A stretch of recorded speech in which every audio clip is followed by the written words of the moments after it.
is about the new normal.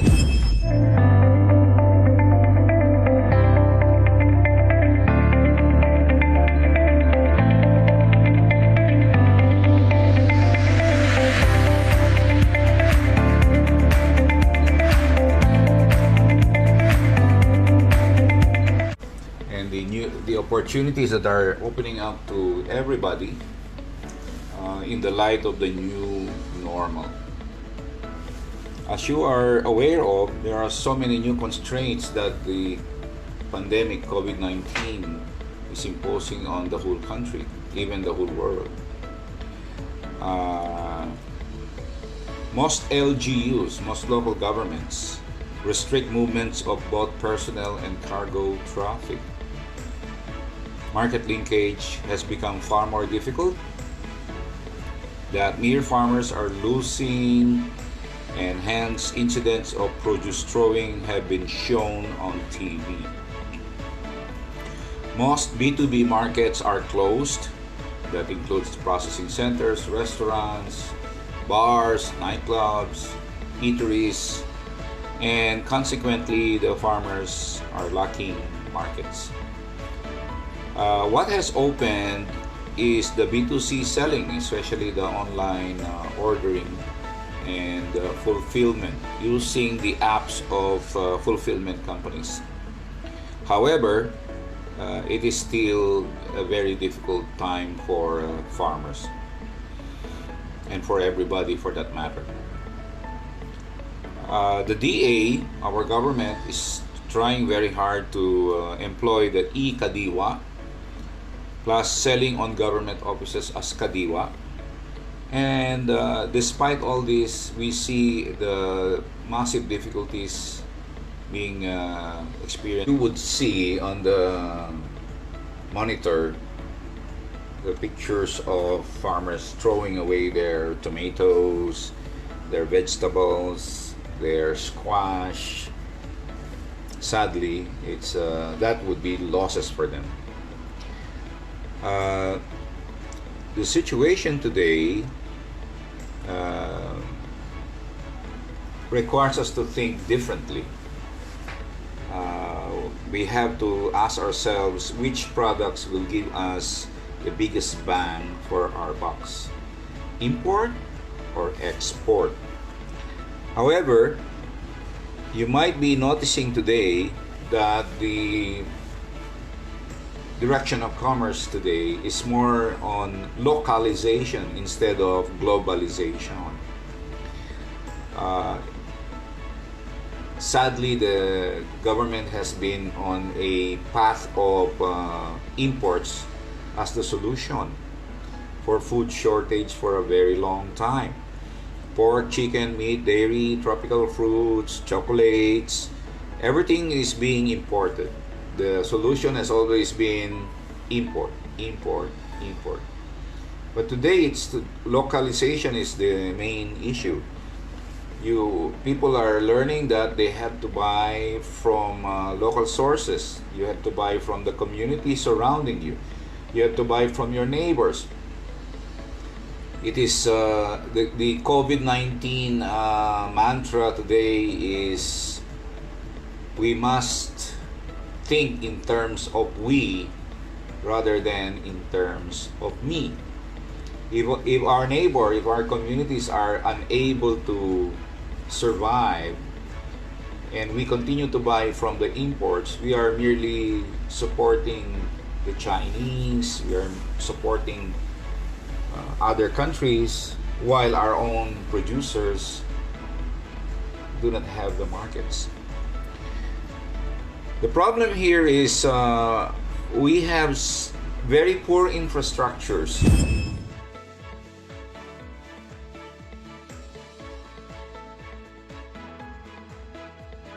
Both in terms of roads, bridges, but most especially on communications. Our internet has some of the slowest in the world. 7,500 islands without proper roads, railroads, ports and airports, food terminals, And it means most farmer goods are not connected to the right markets timely and efficiently. Lack of processing facilities means perishability is the number one woe of farmers. Value chain is today becoming a buzzword, and rightly so. We need it very badly. We need it as late as 30 years ago. All around us, the ASEAN countries are pushing for value adding, and likewise supply chain development. But for many years, we have always been looking at the farm level, at the field level to develop. It's only now that our DA is looking at value chain. It's only now that our DA is looking at supply chain systems. The lack of export capabilities mean that they cannot push for big volume productions for lack of market absorptive capacity. Why produce more when you're just going to throw it away? Why produce more when there is no other market except the lowly bagsakan?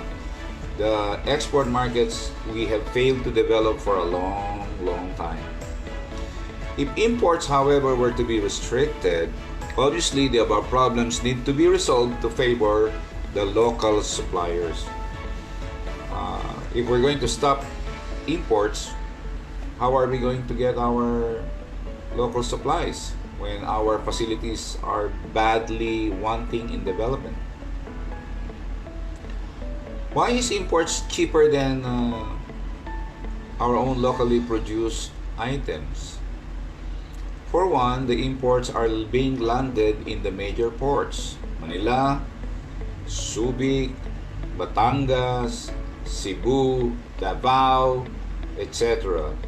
In the case of Philippine produce, we have to take the raw materials and deliver it to the production areas, and that is mostly in the around Metro Manila areas.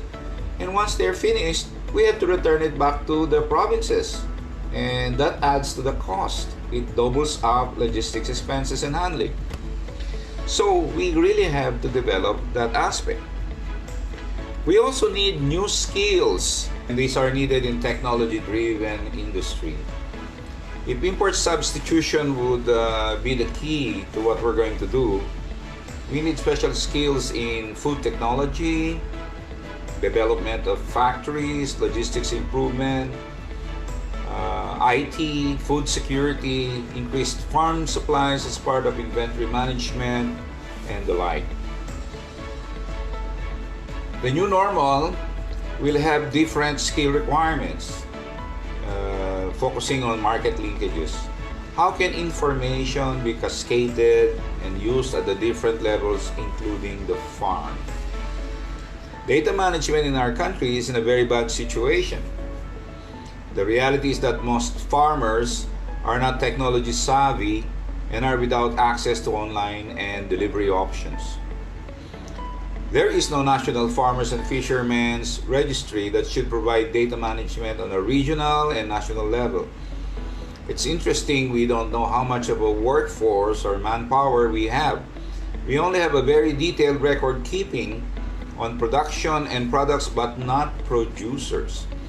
Other GDP producing sectors and industry worry about manpower and support programs to ensure supply. Maritime, BPO, hospitality, allied health, even science and engineering. Some intervention to attract and retain these professionals are in place. In contrast, enrollment in agriculture and fishery schools are really going down. These are not professions of choice. Today, the average age of a farmer is 57 years old. What does that tell us? It tells us their children are not returning to the farm. Their children are not going back to food production. Capitals. Financial, social, and human are hard to come by, and the need to address ICT value-adding service providers through internet and online handling is a great need today. A network of service providers are needed to bring the goods from the farm to the table. Customs brokers, logistics providers, truckers, export documentation, warehousing, cold storage, value chain, etc., etc. Financial brokers, certifiers, and standards keepers, refrigerated truckers, shipping and airlines companies. These two requires apps to connect. A national farm exchange should be operated. If not existing, it should be invented with such infrastructure and technology to make farming and allied farming professions a choice for career. The new normal will need ways to keep standards. The Philippines is very poor in standards. Exports need a lot of standards. It includes HACCP, GMP, GAP, organic, halal, kosher, BRC, FDA. Each importing country has their own requirements as well. USDA, US FDA, Australian, Japanese, Korean, Europe, EU, etc. Sadly, we remain deficient on this, as these are not even worked on aggressively. Despite these are needed for sustaining trade, our own organic certifications are even not considered approved nor approved by other importing countries, that exporters in the Philippines resort to using shortcuts by utilizing the agents of these foreign certifiers to go around the problem. We need major laboratories for biosafety, protectionism, and standards approval. By the way, SGS itself, one of the biggest, maintains an office here for commercial and transacting purposes, but their laboratory is in Thailand. That means our items needing assay and certification needs to be airlifted to Thailand for such.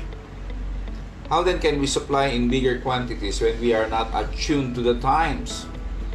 But the opportunity is there for products that do not have competitive advantage of producing or have very large market that they cannot supply. What are the export accreditation certification? There's halal, there's GAP, there's GMP, there's kosher, ISO, BRC, organic, HACCP, fumigations, surveyors as required by buyers, USDA, USFDA, USDA organic. And then we have to go to the government as well for FDA, license to operate, license for export, DA for BPI, fumigation, phytosanitary inspection certificates, PCA, and FA. Then we have to go to the local government agencies, the tourism and BOC, DNR, etc. Example of produce, we have competitive advantage but sorely lacking technology to develop into huge sales. Coconuts, spices, fruits and vegetables, fish and processed fish, abaca, onions, avocado. Incidentally, all of these are being imported today rather than us buying from our local suppliers. And that is the enigma of the times. So we have a lot of opportunities. We just need to bring them all together and then work them out and come up with export goals. Sadly, we don't even have export goals in our agriculture. Import, import, import has been the solution to many of the issues that we have. And it's about time we do import substitution, we do localization. Good morning, everyone. Thank you for listening.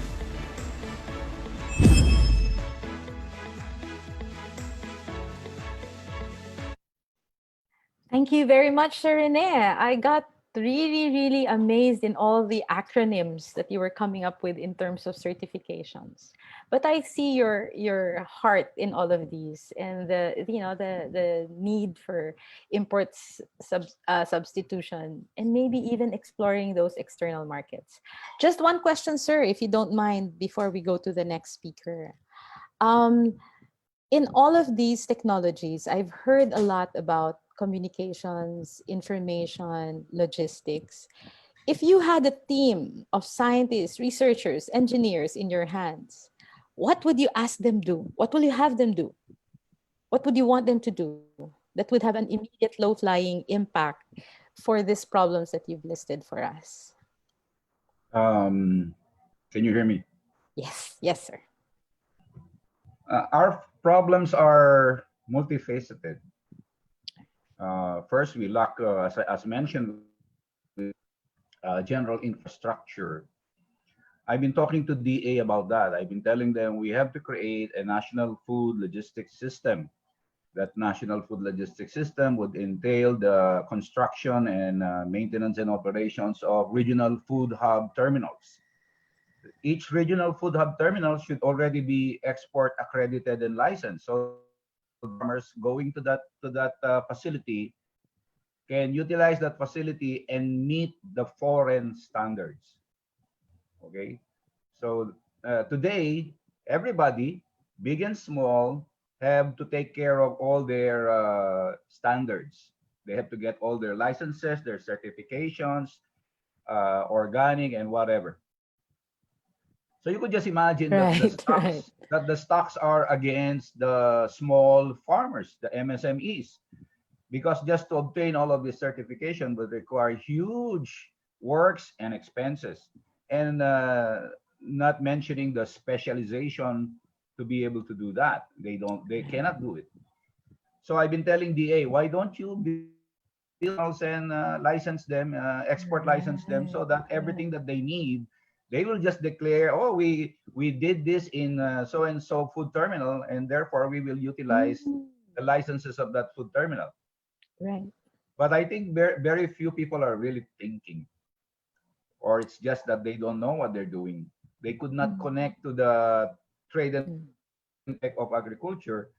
And I've been wondering why that was so. And I realized later on that the best agricultural school in the Philippines, UPLB, probably does not even teach that in their school.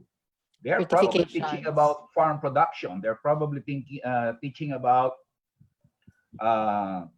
vegetable production, all of those things in the farm and field sector. Nobody's teaching about agricultural entrepreneurship. Nobody's thinking about enterprise development. Nobody's thinking about export trade. So if that is not even being taught in school, how do you expect them to teach that to the people? The best graduates of our agricultural schools, when you ask them, can you do exports? The ready answer would be, we don't know how. How can they teach MSMEs and farmers what they don't know, what they did not go through in school? So number one, we see a major disconnect in that it's never taught in school. Number two, if the leaders of the land coming from these agricultural colleges, whether they are PhD or masteral, if they don't know the problems of commerce and agriculture, how can they correct it? They don't know that we need toll packing facilities. They don't know the standards that are needed there. And consequently, over the years, since 1946, from Independence Day, no one is taking care of all of that. Oh, okay. If we are able to export today, it's only because our own company by itself will work out in a very and difficult manner and at huge expense, get ourselves ready for export. But it's only our company that has been prepared for that. All others around us, whether small, big, or whatever, could not do it. That, as a matter of fact, we do not practice here in the Philippines concept of best practices. All right. If we are doing that, we would have borrowed, we would have copied what the multinational Dole and Del Monte are doing and have taught that all over the country.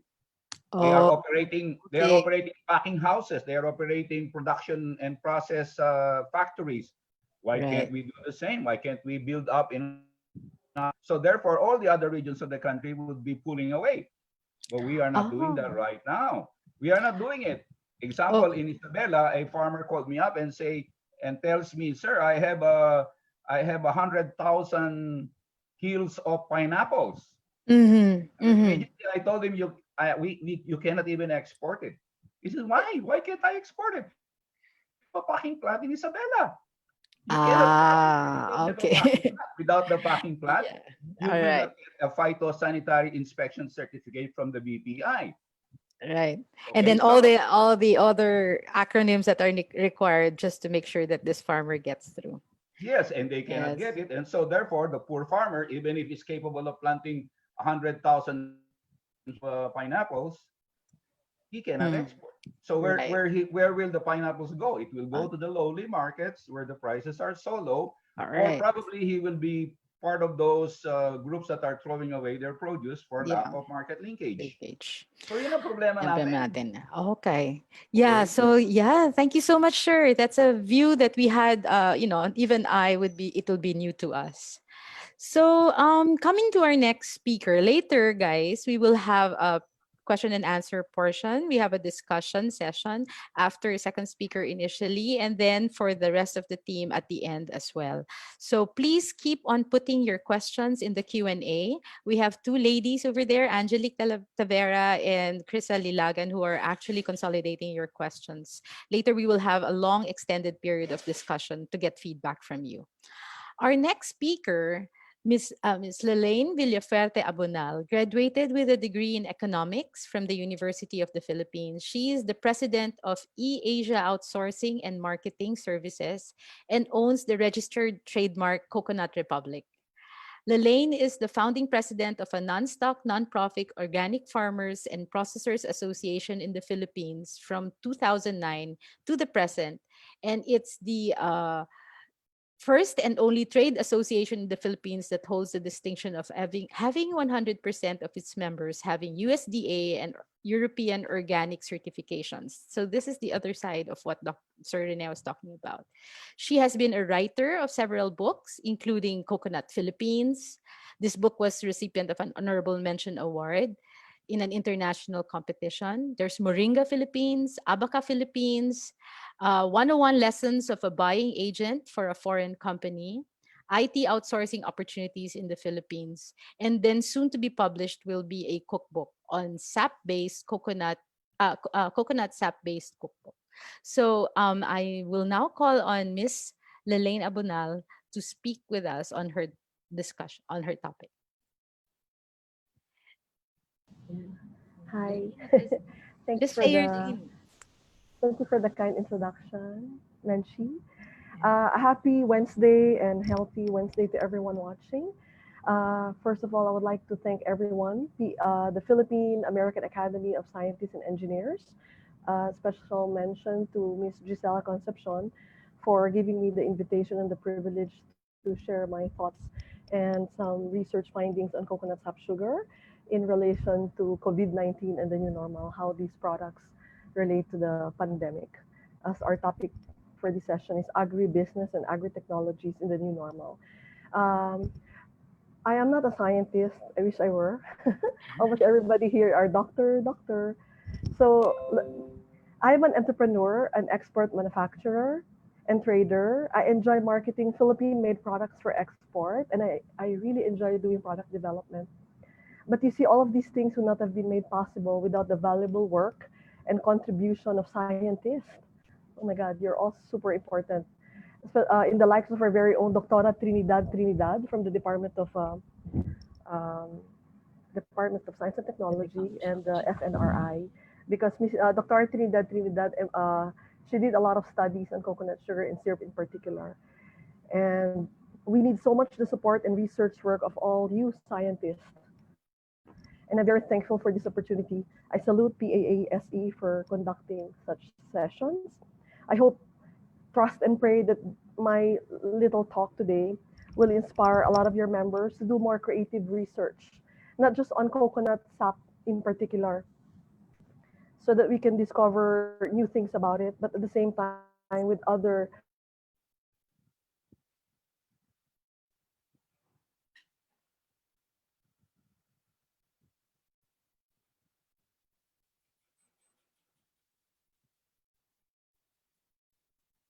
talk give you a little idea. Can I share my slide about my products before I go to the main talk? Can you, okay. I don't know if you can see the slides. Yes. All right. Okay. So somebody here is helping me technically how to. Okay, I. Excuse me. My company basically exports. I export 100% from 2009 to the present.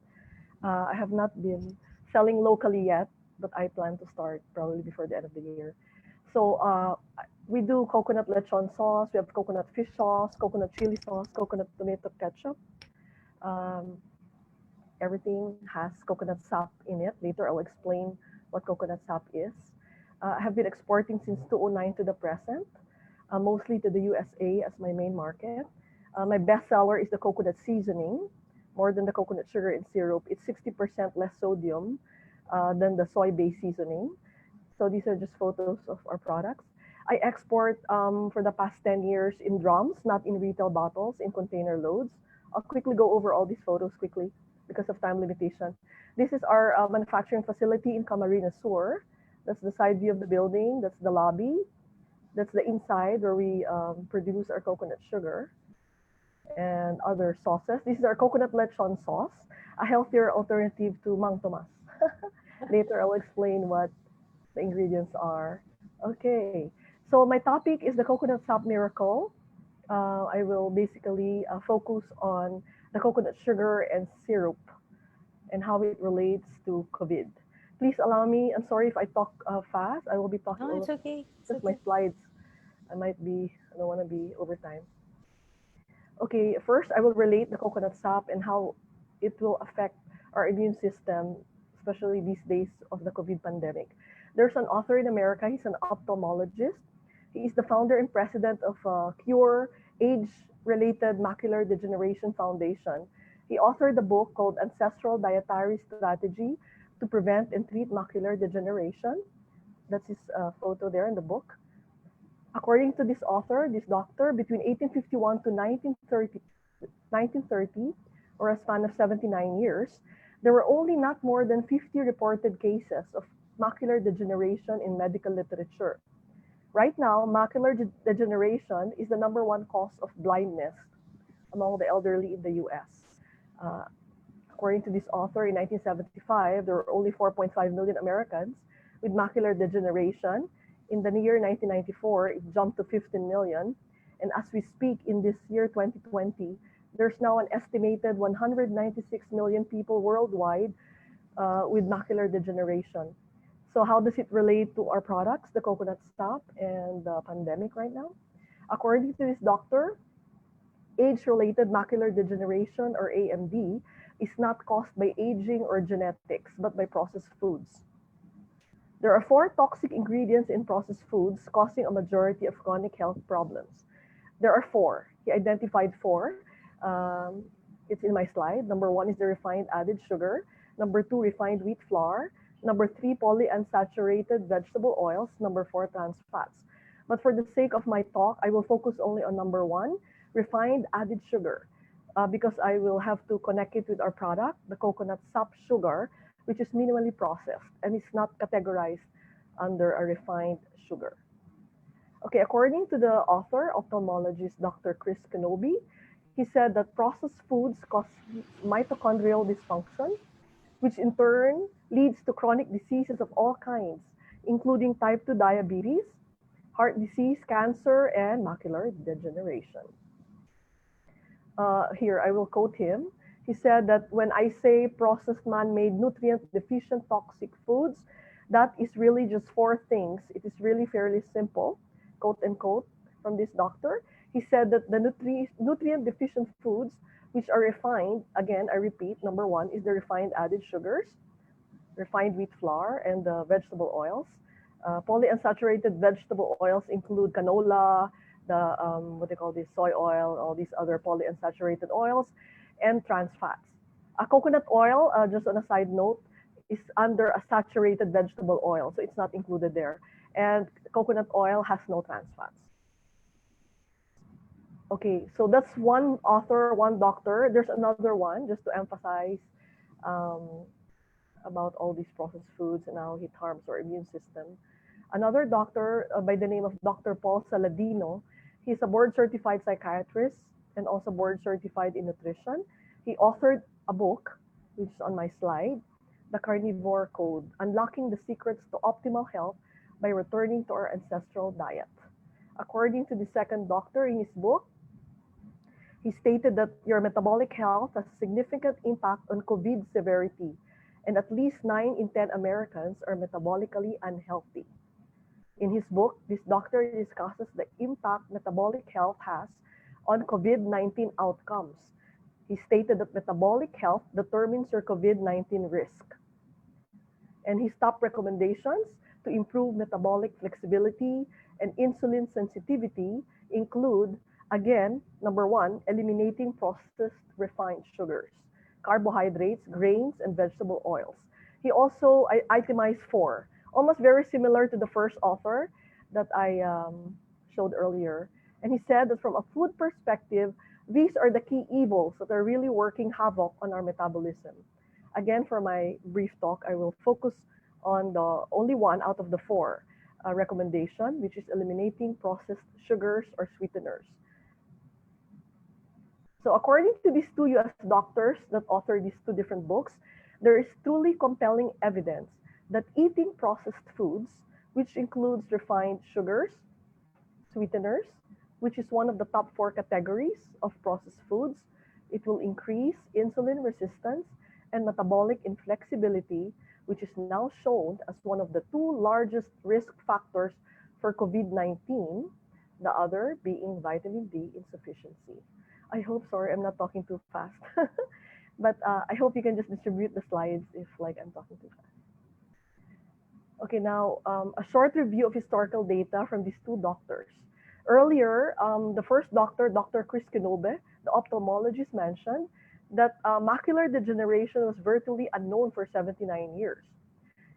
In the same manner, diabetes was also extremely rare in the 19th century. The first study on diabetes was first published in 1935. As you can see from my slide, from 1935 to 2015, there has been a 25-fold increase in 80 years of diabetes because of our diet. And also with cancer. In the year 1900, cancer killed 1 in 17 people.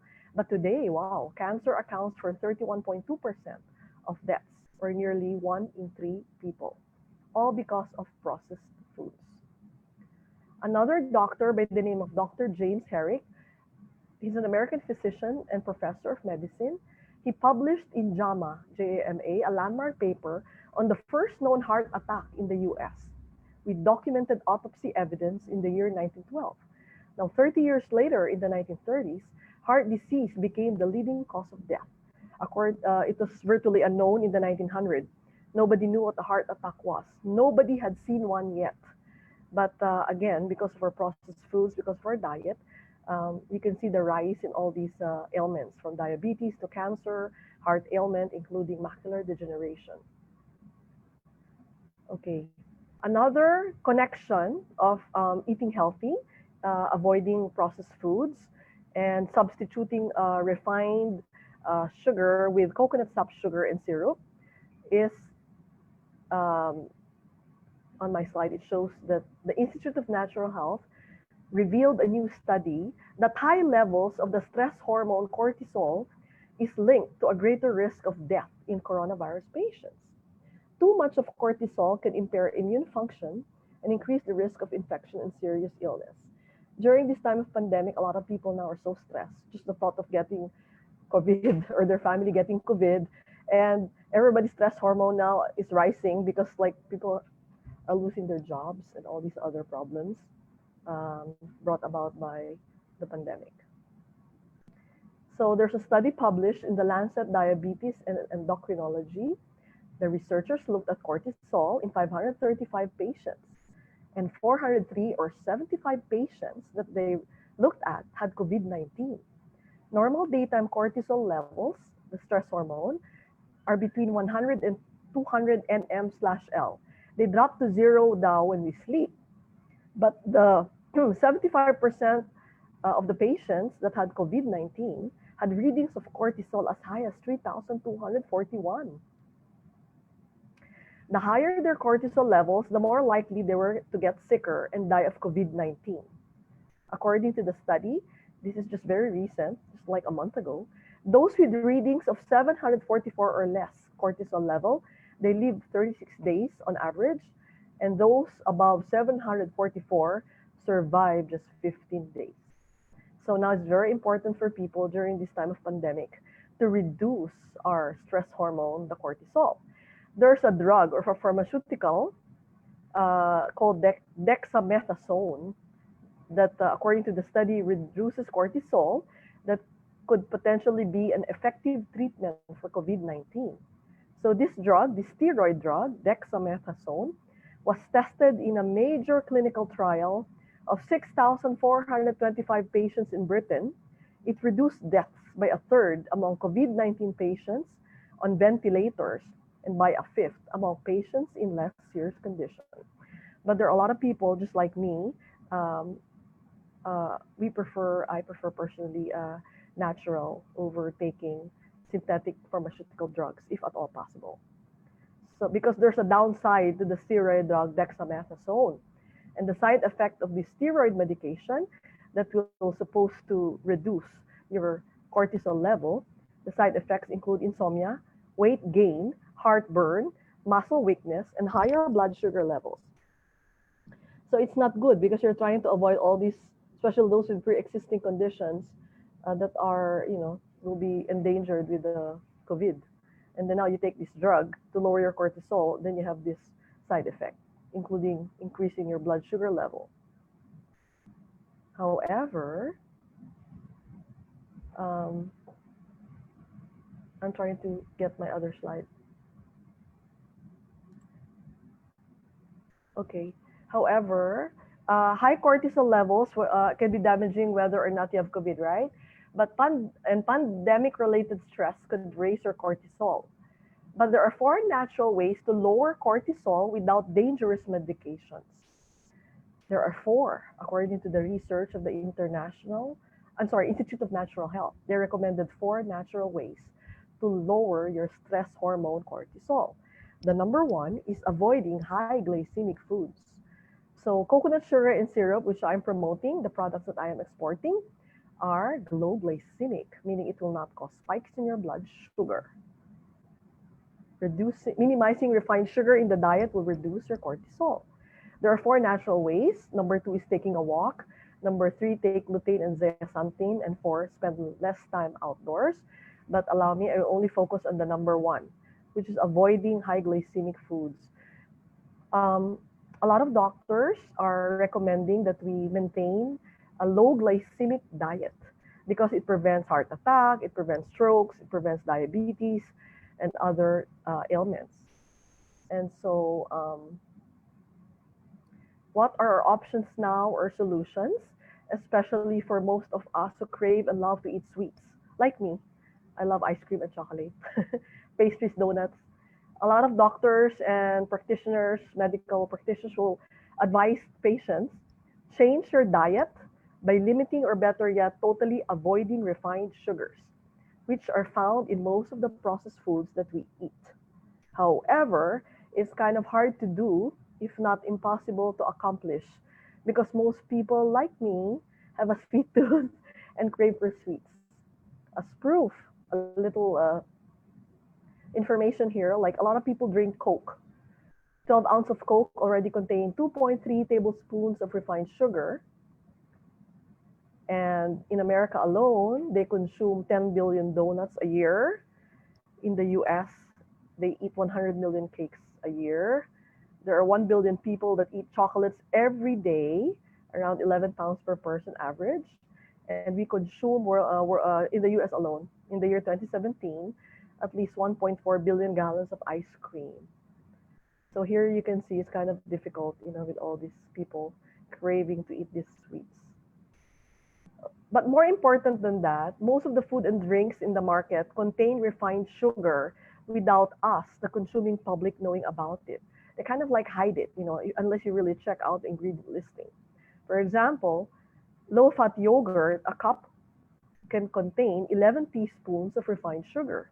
Imagine just taking a single cup of 245 grams. It's like gobbling up 11 teaspoons of refined sugar. And yogurt's supposed to be healthy. I guess not all yogurt, but most. Barbecue sauce. 2 tablespoons of popular brands of barbecue sauce can contain 2 teaspoons of refined sugar. That's why my company, we came up with a healthier version. We have a coconut barbecue sauce. We don't use refined sugar. We use coconut sap sugar, which is low glycemic and minimally processed. And an example, another one is ketchup. A single tablespoon of ketchup can contain 1 teaspoon. Can you imagine? 1 tablespoon of ketchup already includes like you're gobbling up 1 teaspoon of refined sugar.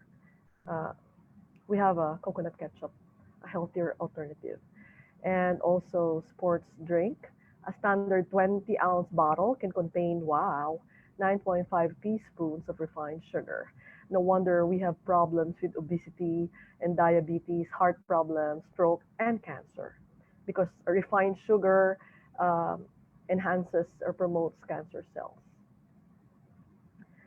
Okay, those are just a little bit of some a sample, but fruit juices, chocolate milk, iced tea, flavored coffee, vitamin water, cereals, protein bar, pre-made soups, canned fruits, and many more also contain refined sugar.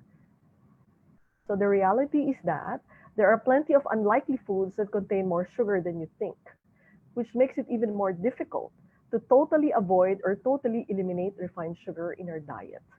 I'm so thankful for PAASE for this opportunity to discuss the health benefits of coconut sap sugar in syrup, a healthier alternative to the refined sugar.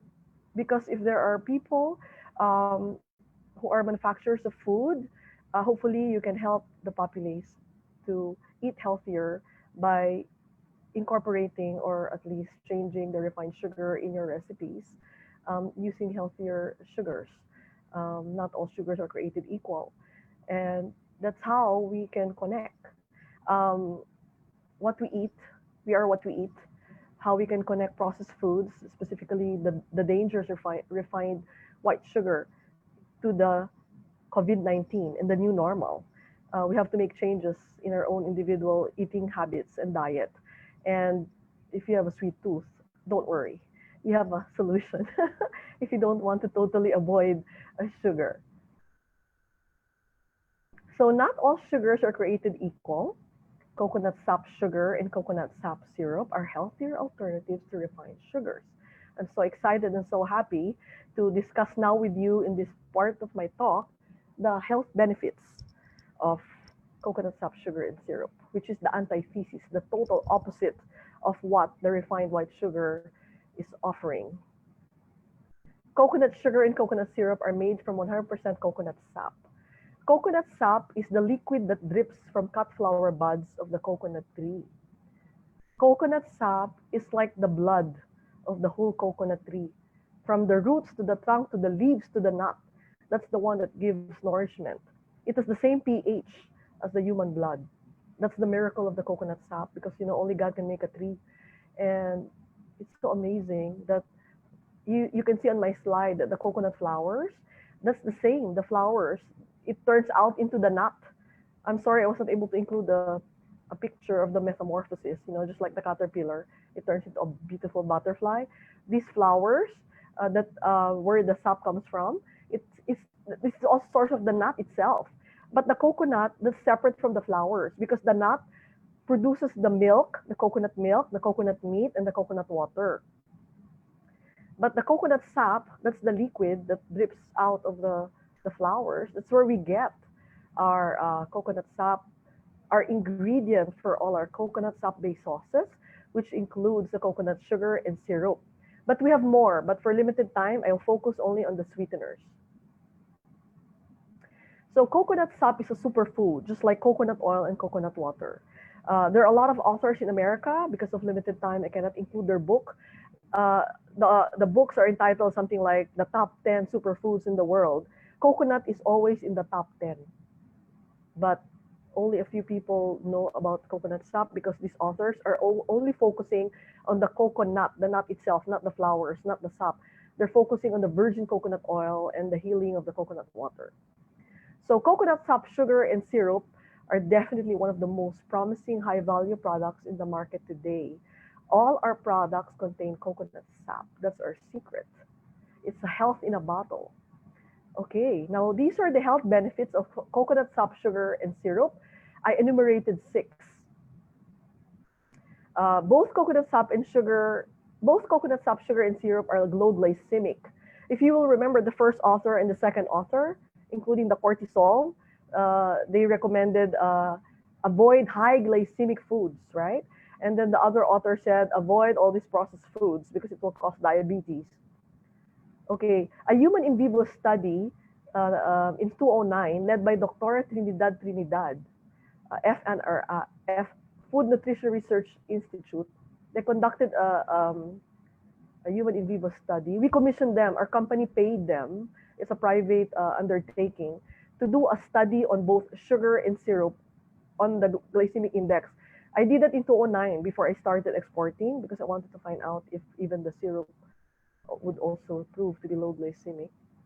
And thank God for Dr. Trinidad, all you scientists out there, the DOST, FNRI, because without all these studies, you know, your vision and all these things you're doing, how can we sell? How can we claim all these things? We wouldn't know. So, you know, so coconut sugar was found to have a low glycemic index of 35 to 39, and coconut syrup had a glycemic index of 39. Refined white sugar, on the other hand, has a glycemic of index of 75. It's very high. Even honey, which is considered a healthy food, has upper 70s glycemic index. So if you're diabetic, you don't want to cause spikes in your sugar, we suggest taking coconut sugar and syrup. Another health benefit of coconut sugar and syrup is that it reduces bad cholesterol and it's good for heart health. This is, again, according to a one-year study worth 2 million, thereabout, funded by the Department of Science and Technology. It's a public and private partnership between my company. I supplied all their samples for 1 year as they were conducting this study. DOST funded it in cooperation with the Food and Nutrition Research Institute. Again, the project team leader is Dr. Trinidad. She's the expert here on all these studies. And their findings is that the fermentable inulin present in both coconut sap, sugar syrup produce propionate in greater quantities than acetate and butyrate. Propionate had been shown to inhibit cholesterol synthesis. Okay, there's about 4.57% of inulin based on our US lab test found in both coconut sap sugar and syrup. It has fructo-oligosaccharide, while it contains sucrose. What makes it low glycemic? People are asking, oh, it has sucrose, so how come it's low glycemic? Because it has fructo-oligosaccharide in the inulin, which lowers the glycemic index. So can you imagine all these other sugar, the refined sugar, especially the artificial sweeteners, can cause you heart problems and cholesterol issues. But I would be happy just for the coconut sugar syrup to have low glycemic as one health benefit. So this is another bonus that, you know, it reduces cholesterol and it's good for your heart health. Again, thank you for the Filipino scientists for embarking on such studies. And then the third health benefit, based on a June 2020 US lab test, I submitted our coconut sugar and syrup to a US laboratory. The results came out in June 2020.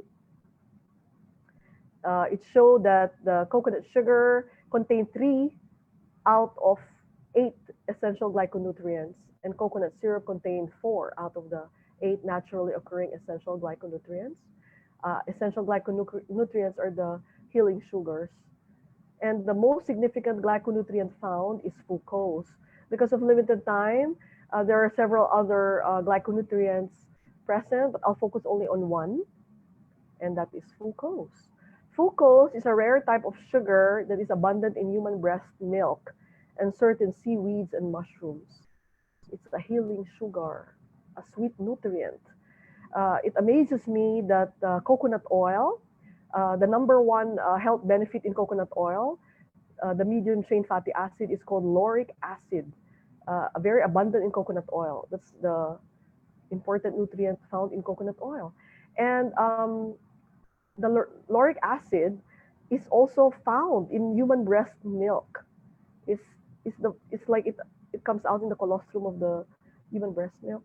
It helps in the immune boosting uh, function, for newborns.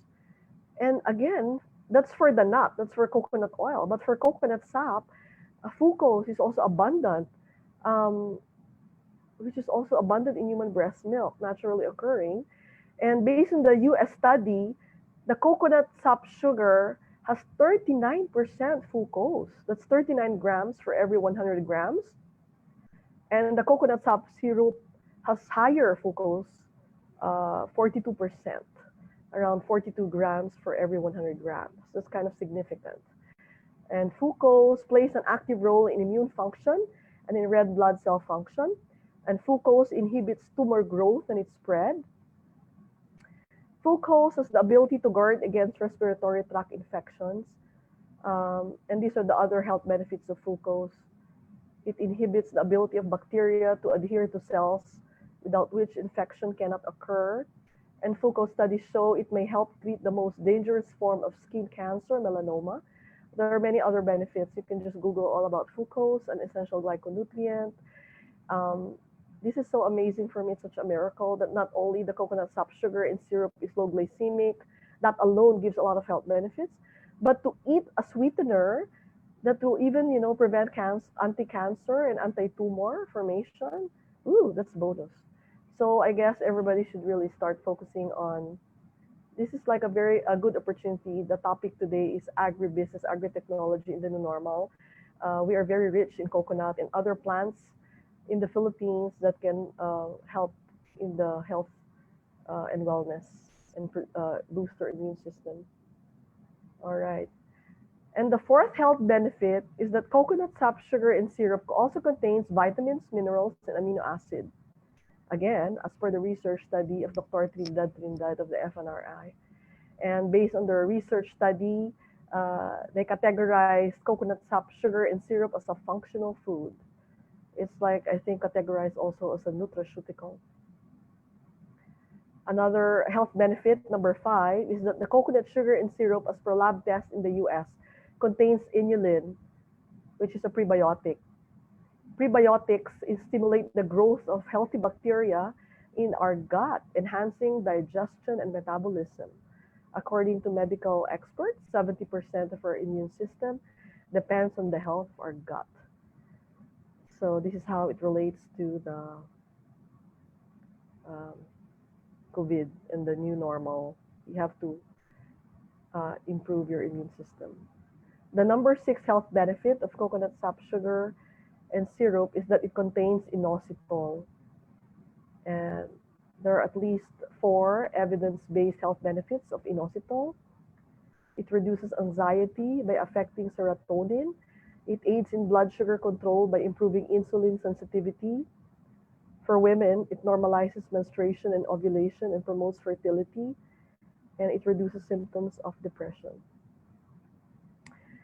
That's the end of my my presentation, and I am coming up with a book, the Coconut Sap book, and for those interested to receive a free copy, electronic copy, because of time constraints, I can only discuss about the sugar and the sweeteners, but I'm posting my email.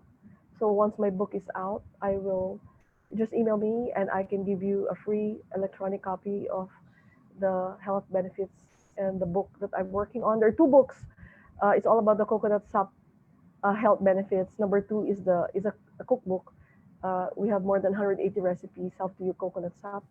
I have a chapter there specifically on coconut seasoning and the 15 health benefits over soy-based seasoning, because we are soy-free.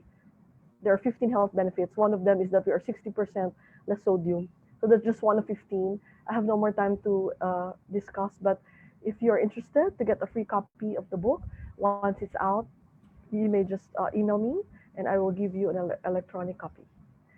Thank you. That's all for now. I Thank hope I'm you not very much. Amazing discussion, Ma'am Lalaine. And you have really convinced me to change to coconut sugar. talking. Just one question. One, there's one that came around that says, what is the difficulty in distributing in the Philippines so far, and why your products are not available on the market? And second is, what opportunities do you really see for the local distributors? Do you have enough coconut sugar? If let's say the whole world changes to coconut sugar, what will be the difficulties of moving in that direction Okay. after this COVID-19? Thank you for your important questions. To answer question number one, for the past almost 10 years, 2009 to present, I am not my company. I'm not really selling or distributing locally. I'm exporting in drums, but starting now because of the COVID, I will now promote locally and sell. But there are other. I'm a member. I'm the founding president of the Organic Farmers and Processors Association of the Philippines, and all our members are 100% organic certified. All our members are 100% kosher certified. We are nationwide. We're a lot of producers, and we can supply the local market. However, sad to say, a little bit more expensive. The coconut sugar, of course, a little bit more expensive than the refined white sugar. But on the long run, it's better to take care of your health, because if you're hospitalized because of all these ailments, then you will spend more money.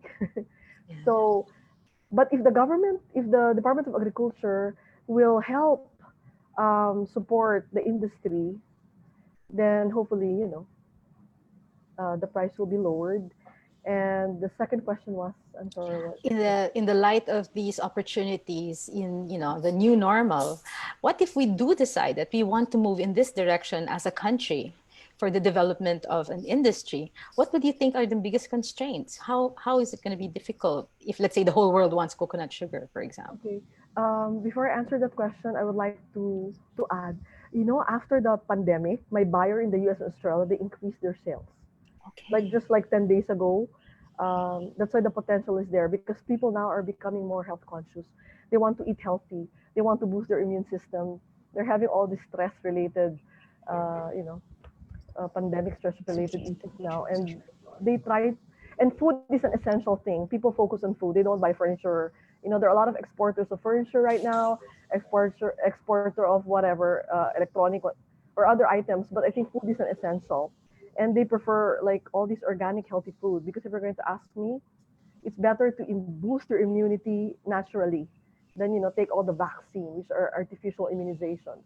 So try to eat healthy, and the potential is there for exporters, not just the coconut sugar or syrup, other products that have like for example turmeric, curcumin, not just coconut, so many things, so many Philippine plants um, that would be very good to export if you will focus on product development, if all you scientists will help us more discover all the evidence that we can claim for such natural products.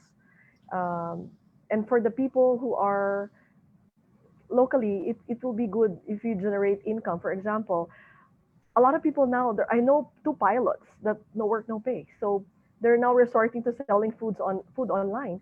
If you want to sell, why not sell? Maybe you can develop a diabetic friendly donut. Like instead of coming up with using refined sugar, then try to do an alternative to other food and use this sweetener.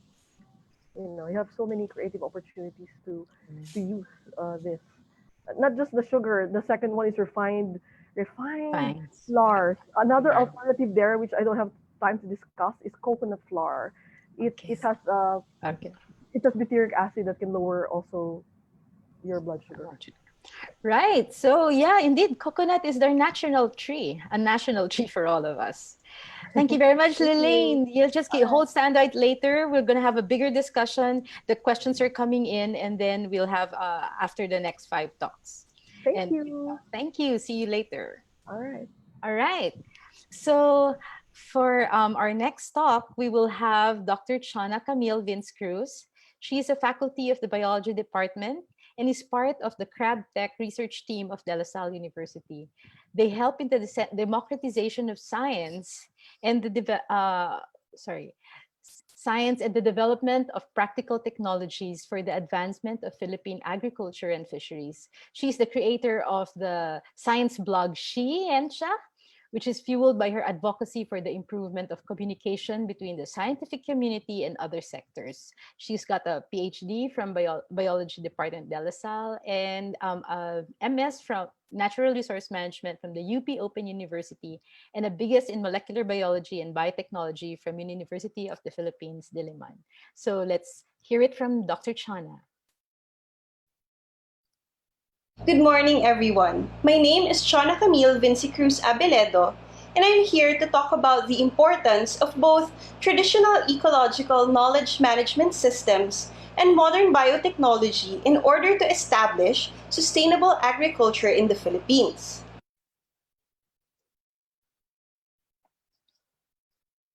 The new Sustainable Development Goals include a significant number of interconnected objectives related to food and agriculture. SDG 2 is the one that focuses specifically on food, and it aims to end world hunger, achieve food security and proper nutrition, and also promote sustainable agriculture. But there are other objectives that relate to the challenges being faced by the agriculture industry. SDG 1, for example, focuses on poverty, where agriculture and food play a significant role. Apart from that, sustainable agriculture plays a significant role in achieving several objectives, including SDG 6 on water. Especially considering 80% of our freshwater consumption in the Philippines is due to agriculture. And then there's SDG 12 on sustainable consumption and production. But this is a huge pressure on our agriculture industry, considering our fishers and farmers are particularly more concerned about their own survival and productivity over employing sustainable practices. And then there's SDG 13 on climate change adaptation and mitigation. Imagine that 14% of our total population and 42% of our fishing communities are threatened by storm surges alone. And as for SDG 15 on land use and ecosystems, we have our indigenous communities that make up 10 to 20% of our population who are grappling with agricultural production as they face violence and the threats of land grabbing. Sustainable management of fisheries also feature prominently with SDG 14 on marine resources and oceans. But our fishers are seduced by the higher returns of the marine ornamental fish trade, which have lowered the survival and productivity of our reefs. But it's 2020, and the Philippines is still primarily an agricultural country despite plans to make us an industrialized economy by the year 2000.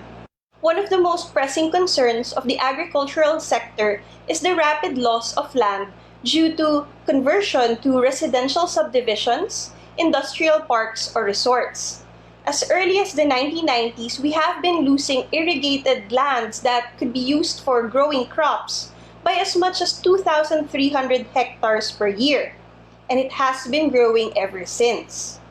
Also, with unsustainable practices, climate change, and disease, agricultural production and marine catch have decreased over time.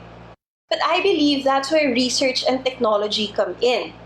Through the creation of practical technologies that can help our fishers and farmers maximize their production given their limited capital, we can significantly aid the agriculture industry of the Philippines. My first venture into agri-biotech was as a molecular biology and biotechnology student in the lab of Dr. Vermando Aquino.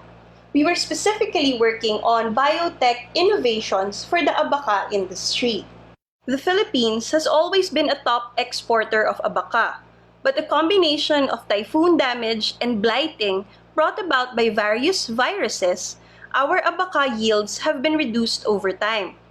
Our team then, at the National Institute of Molecular Biology and Biotechnology during the early 2000s, were trying to find a way to create a variety that was immune to the abaca bunchy top virus.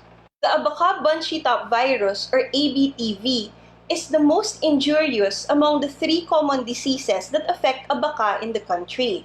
The goal of our project then, as funded by the Fiber Industry Development Authority, was to create cultivars of abaca that was immune to ABTV. My primary responsibility was to optimize genetic engineering techniques for abaca, specifically the species Musa textiles ni. The method that I was optimizing was the gene gun or biolistics.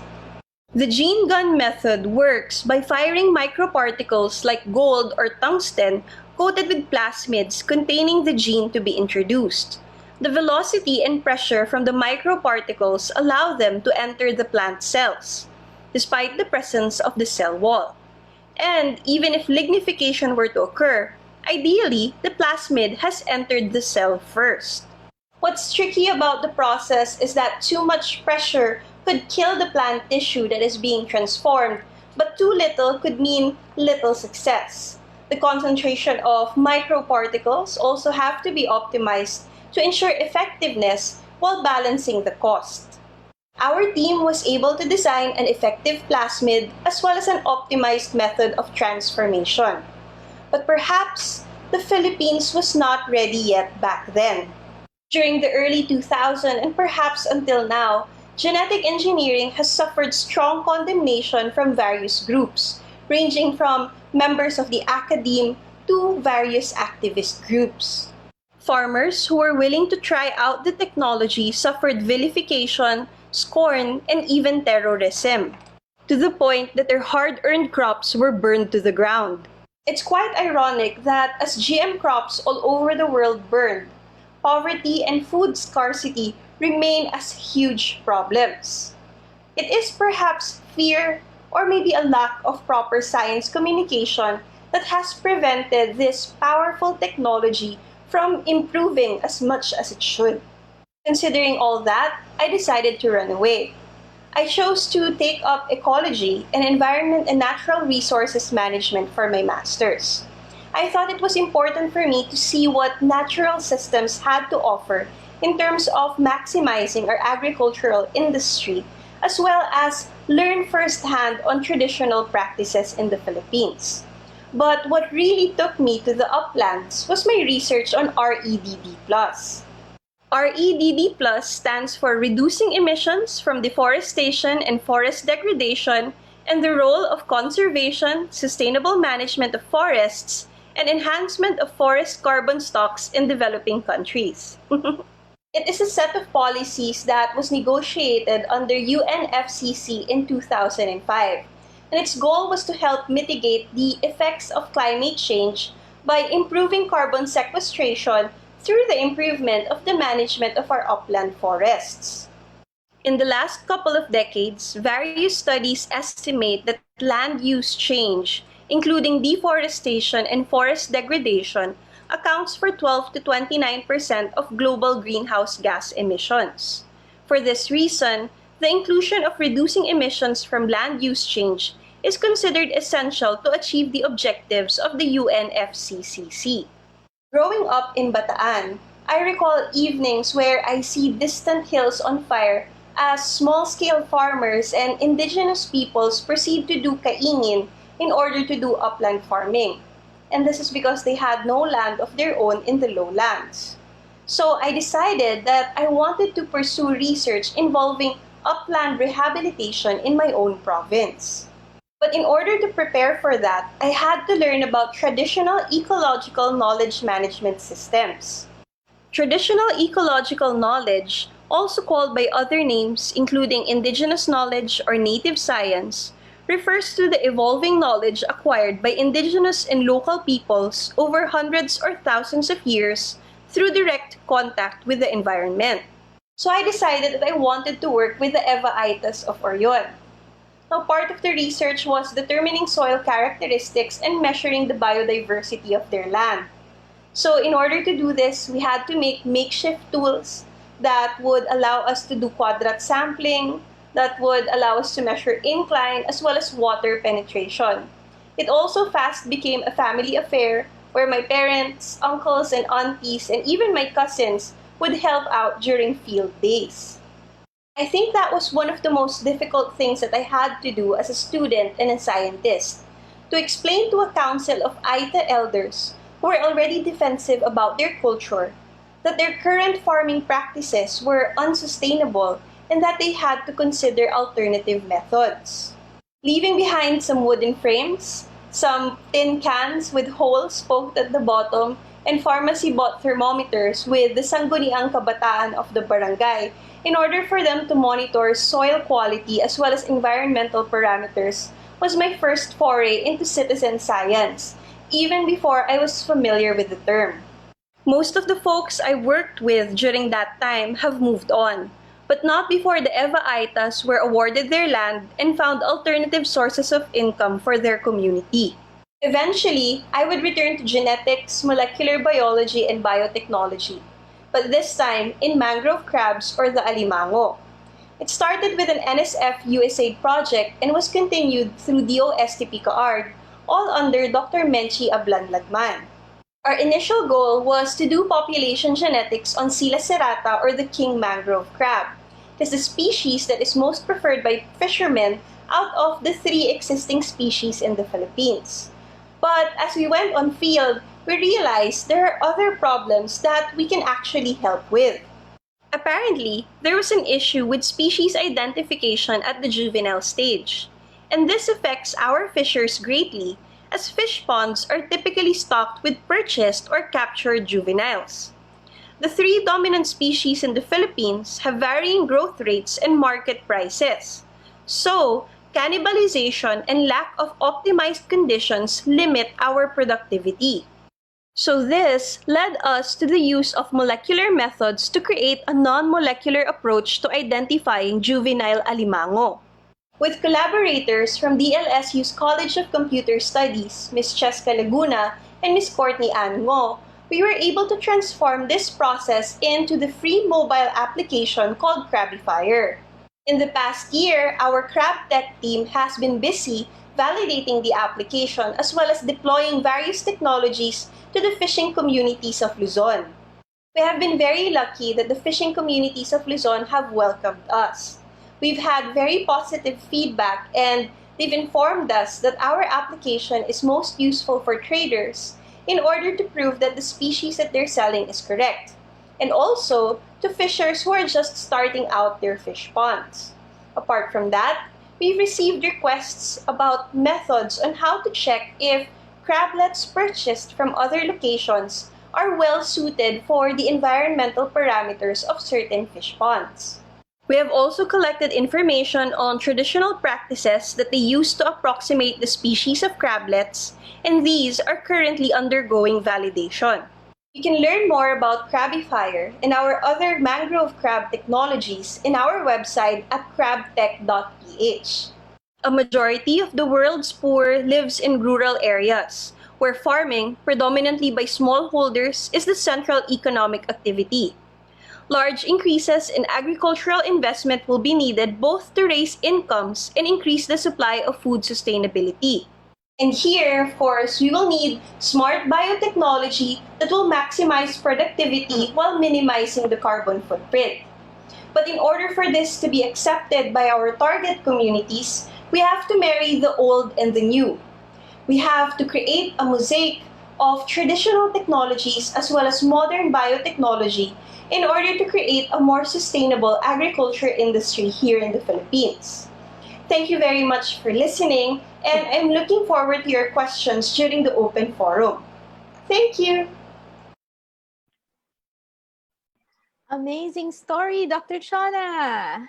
Thank So you. Thank it you. actually, here we have an example of somebody who's done so many things given opportunities that were presenting themselves.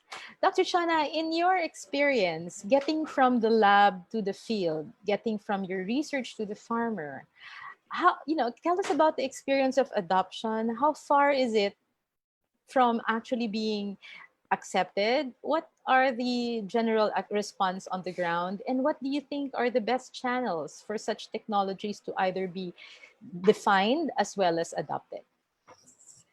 Thank you very much for that question, Doc Menchi. I think this question is very much connected to what Sir Rene Pamintuan mentioned earlier about us scientists. If we're not aware of the problems in industry and agriculture, how can we help? And for some reason, I can't help but think of this popular Filipino meme asking, sinong mag-a-adjust? Sila bang farmers? Sila bang mga taga-industry? Or tayong mga scientists? And I would like to hope that both parties could. So based on our experience, a lot of the communities that we're trying to help are a little wary of research groups and research institutions because marami nang pumunta sa kanila and after nilang i-entertain, after nilang tulungan, parang walang nangyayari kasi walang follow through, walang follow up. And this is particularly true for indigenous communities who are actually starting to feel like they're being used. They're being used so that we can research on them, we can publish about them. They suddenly see their stories on TV, but then nobody comes back to their community to actually help. So in terms of the research work that we've done and we've been on the field on, one of the major lessons that I learned is, first off, you don't pop in unannounced. You don't go to a community assuming that everybody will welcome you with open arms. You have to find connections first within the industry, local government units, and non-government institutions who will introduce you to the community before you actually start talking about the science. My general issue with that is dependent on who you start talking to. It may become limited by political parties or familial ties. So parang kung ang nag-introduce sa'yo ay isang kumpanya or isang organization, yung mga ayaw dun sa kumpanya or organization na yun, parang ayaw ka nang kausapin. So you have to try and find the most neutral group first. And then apart from that, when you go in the community, don't go in with your guns charged and ready ka na, science, science, science. You actually have to start building a communication bond with these people. I remember a time when we went with COSCA, this is the social community arm of Salle in a community in Batangas. And the general advice for us was to eat with these people first. Because in the Filipino culture, ang pagkain, ang pag-share ng pagkain ay isang bagay na ginagawa among friends, among communities. And if you talk about their interests first before you actually do your research and data collection and deployment, they would be more open to these technological suggestions. And then it would be very helpful also to learn about their local languages if you have an ambassador who can do translations for you. But even then, your success is 50-50. Please remember that when we go on field, we are talking to a wide range of people, from very young to very old. And some of them have been doing farming or fishing for decades. And you come in, whether you're a young or old scientist, and they see that your palms are not hardened by hard work, pwedeng i-question nila ang credibility mo na mag-suggest sa kanila. So it's a discourse, not exactly me teaching them what to do. So we ask them about what they do. That's our current technique with the deployment of Crabify and other crab technologies. We go there in the premise that we actually want to learn from them. And it's true, we actually want to learn traditional practices of our fishermen when it comes to dealing with alimango. And we plan to actually find the science behind them if there is. And if they're not working, we actually want to communicate to these farmers na wag yun na munang gawin to kasi hindi siya ganun ka-effective at baka tumataas lang yung cost ng inyong production. So, and with that, with the humility of showing these people that we actually want to learn from them, they're also open to suggestions from us. So it's a process of give and take, and you cannot always assume success. But one of the best guidelines here is that when you start working with communities, you actually work with them for life. No, you don't leave them behind once you have that paper published. You communicate with them every once in a while, holidays especially, because agricultural science is also about establishing relationships with people on the field. So, yun po. Thank you. Hey, thank you very much, Dr. Chona. And, coming from somebody who's so young, going out on field, sige lang, go. So, next we have another speaker, Dr. Mark Christian Felipe Arrodillas. He is an associate professor at Salle University, also the biology department. He earned his PhD in biological sciences, an MS in environmental engineering and biotechnology in Mongi University, South Korea. He received his BS Biology major in microbiology at the University of Philippines in Los Baños. Dr. Rodillas has been involved in the study and development of drought-tolerant transgenic rice, as well as those with improved nitrogen use efficiency. He is involved in the development of nitrogen molecular sensors, to monitor the nitrogen status of rice. He is a member of the Philippine Society of Microbiology and a current board member of the Teachers Association of the Philippines, or BIOTA. Welcome, Sir Mark, and let's take it away. Thank you po. We'll just share the file right now.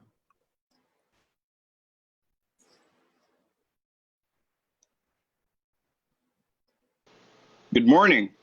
My name is Mark Christian Felipe Arrodillas from the Salle University, and I'll be talking about molecular-based nitrogen monitoring system in rice towards smart farming and agriculture.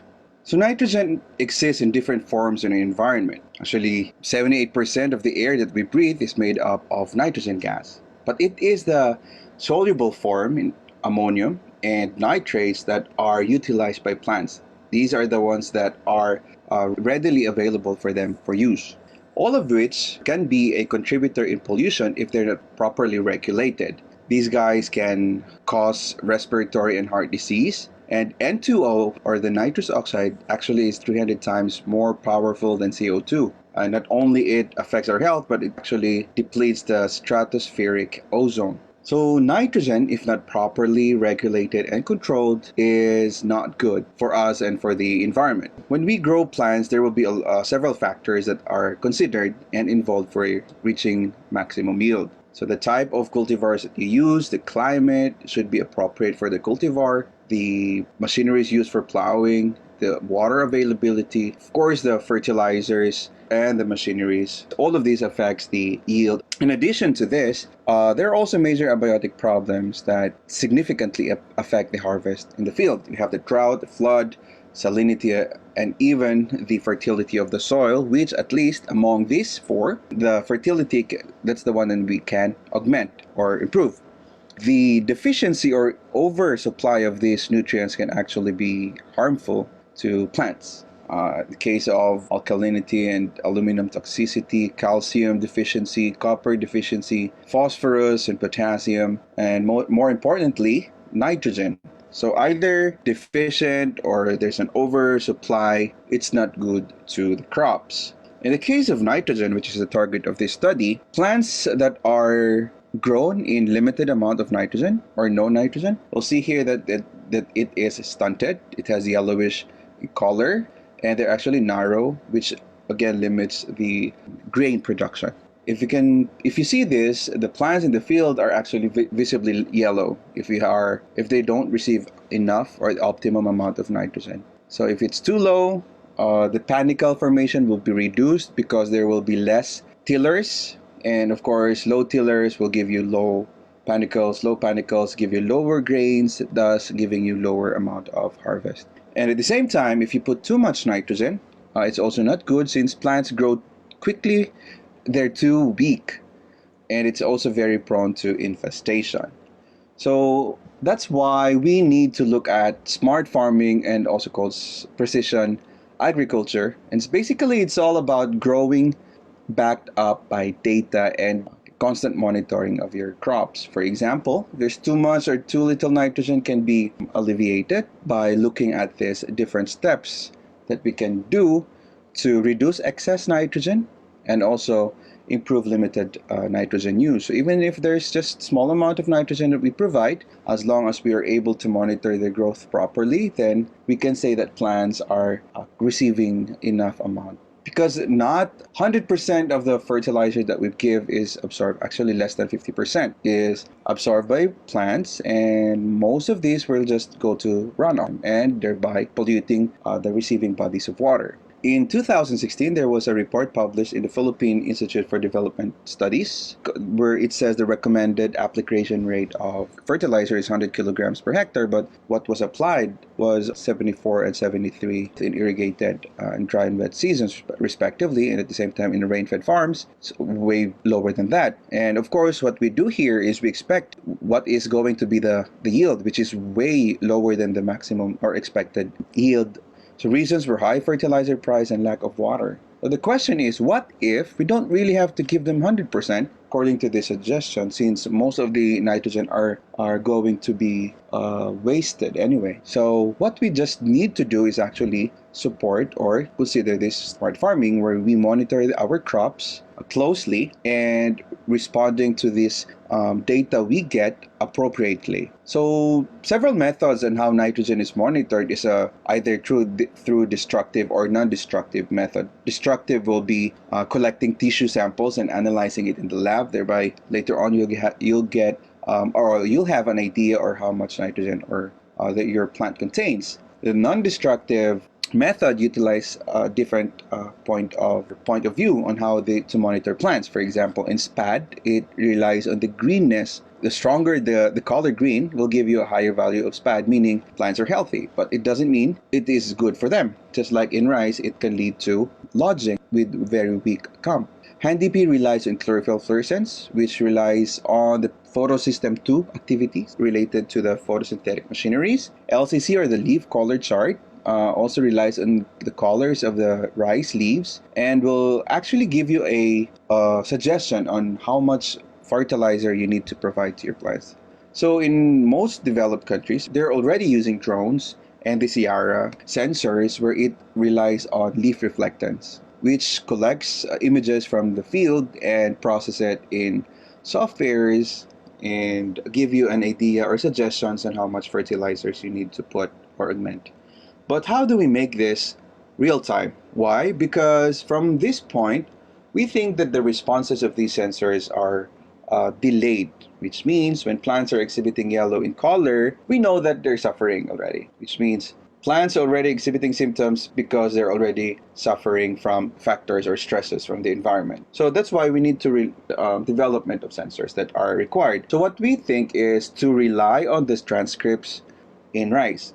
So we started with plants exposing them to nitrogen starvation for several days, and per day we collect tissue samples from roots and leaves and have them analyzed for next generation sequencing, or the RNA-seq. And we'll see here differentially expressed genes. It's a lot.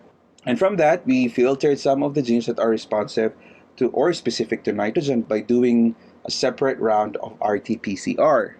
And then if we got specific genes, we do cloning and do rice transformation, of course, testing it in the lab. So first product of the test was receiving this number of transcripts that are actually involved in nitrogen metabolism, responding to reduction of nitrogen, in this case until 7 days. Here is the shoot and roots and so on. These are all known genes that are involved in nitrogen metabolism. Now, through filtering and looking at the nitrogen metabolism pathway, several of these genes were able to respond to of nitrogen, but our attention was caught by these two genes, the ALN and UPS1. If you see here, there's a negative N, which means the nitrogen was removed for 10 days, and the expression of ALN is actually increasing, while if we put them back in nitrogen containing media, their expression was repressed. In opposite, the UPS1 is downregulated when there is no nitrogen, and its expression was expressed really, really high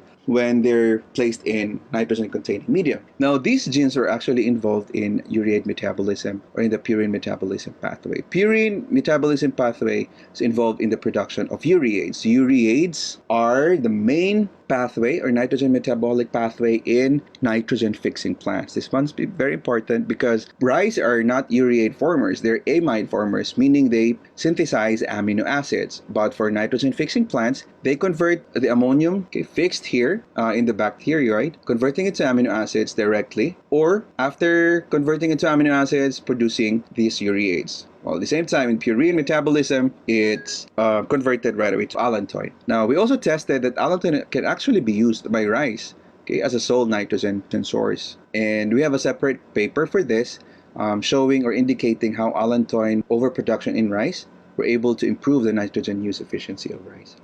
So here we isolated the promoter of these specific genes, ALN and UPS.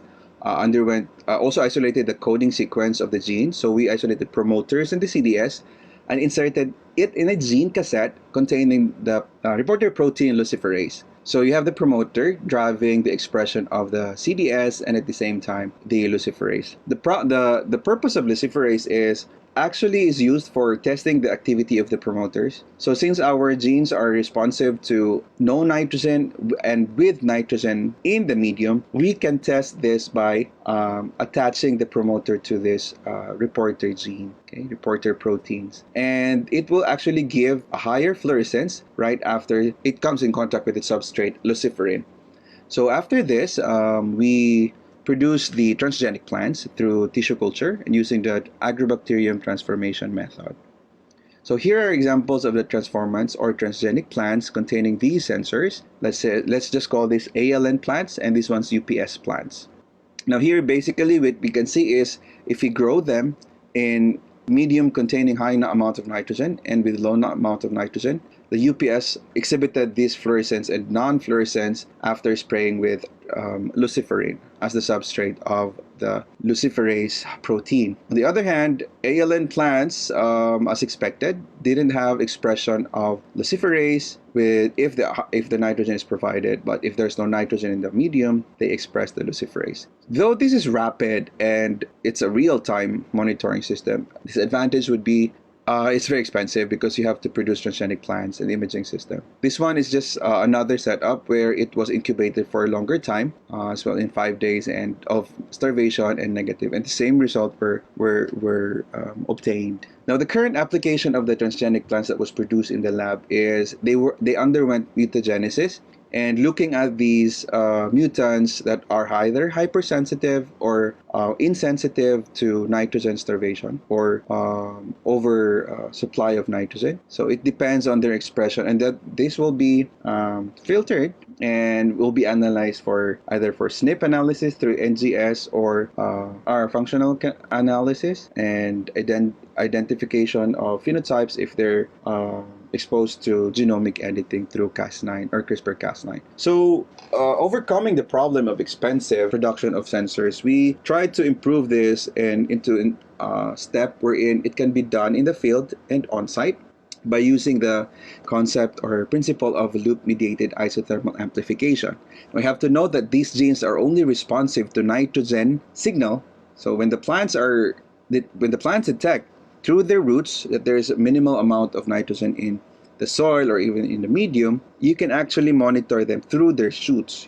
So, and these are nitrogen specific. So since we already know the sequence of these genes, we are going to target the transcript of these genes and look at the expression or turbidity later on. Basically, it will look like this, depending of course on the dye that we use. A higher expression means higher turbidity and deeper or stronger dye colors, while lower expression will be look like this. Now, this is not from our study, but just to give you an example of how it could probably look after the assay. So takeaways why we do smart farming is actually this is nutrient specific, which means the response that the farmers will do is right to what the problem is all about. Okay, it actually theoretically achieves maximum yield because you're not going to waste resources trying or testing it for other sources of problem. There will be lowered operation cost, increased product quality, can actually save time, and of course, very important is to reduce environmental footprint and of course, water conservation. So I'd like to acknowledge my professor and my PI for the success of this study, as well as the institutions where this were done, and for my current project here in the Salle University. Thank you very much, and once again, good morning, and I'll see you later at the Q&A portion. Thank you.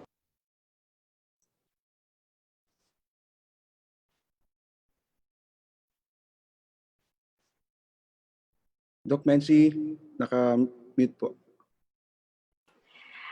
Okay, don't go away first, Sir Mark. I just want to ask you one question before we go to the next speaker, and then we'll go to the Q&A. In your sa tatsya mo, in your perspective, if we do come up with a on-field site-based sensor, how what do you call this? How easy will it be to be able to come up with that based on your previous experience in other places? And how do you think will it be passed on or cascaded to the farmer? And this is only for rice, Yes right? po. Rice, para sa rice lang. So sa tingin mo, pag nagawa mo to or how you're doing it in LaSalle, what are some of the hurdles or what are some of the things that we can look forward to? Sa sensor development po, no? Since we are not really targeting or producing transgenic rice in this type of sensors that we're currently doing here in LaSalle, so I think it will be easier to implement this or apply this in the field. Ang problem kasi nung sa Korea back then is the sensor was made in transgenic plants. Dapat naka-embed yung sensor dun sa genome ng plants, thereby producing transgenic plants. And similar din sa Philippines, yung acceptance din ng local community with GMO sa Korea, I think is the same. Meron laging resistance from the local communities. Although maraming labs doon na really, in the top tier pagdating sa molecular biology research. But when it comes to application, no, or deployment ng research sa field talaga, medyo may resistance sa community. So our lab, meron siyang field na from other universities too na may special agreement sila, and so from that local community meron ding resistance na nangyayari from time to time. So yun po, I think it's very common. Actually, it's always discussed during meetings on how we can implement and how the farmers can readily accept kung paano yung sa mga GMOs nga po. But here, that's why one of the objectives of this sensor development, especially coming back here sa Philippines, knowing na mas medyo yung mga Filipinos pagdating sa GMO, nanununog ng field. Yun, approach would be to minimize on transgenic production and develop yung technology that can be easily deployed in the field. Sa ginagawa namin with my graduate student ngayon, si Miss David, is yung approach is to yung design ng sensor is yung madali siyang gamitin sa field.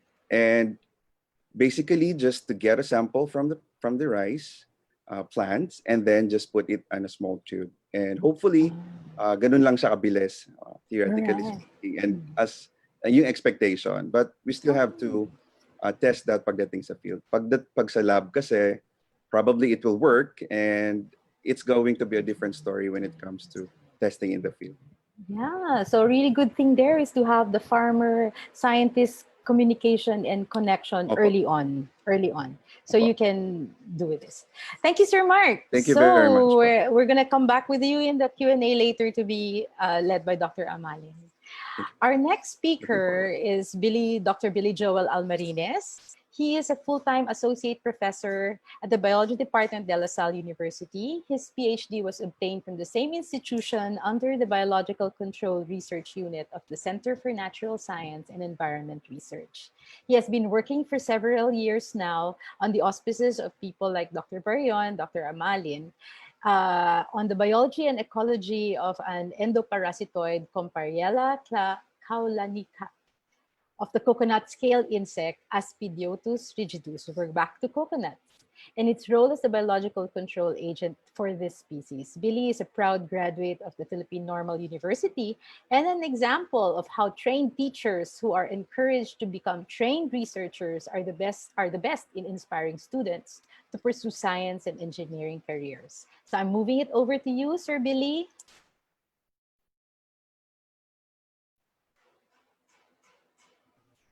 Thank you very much for that kind introduction, Ma'am Minchi.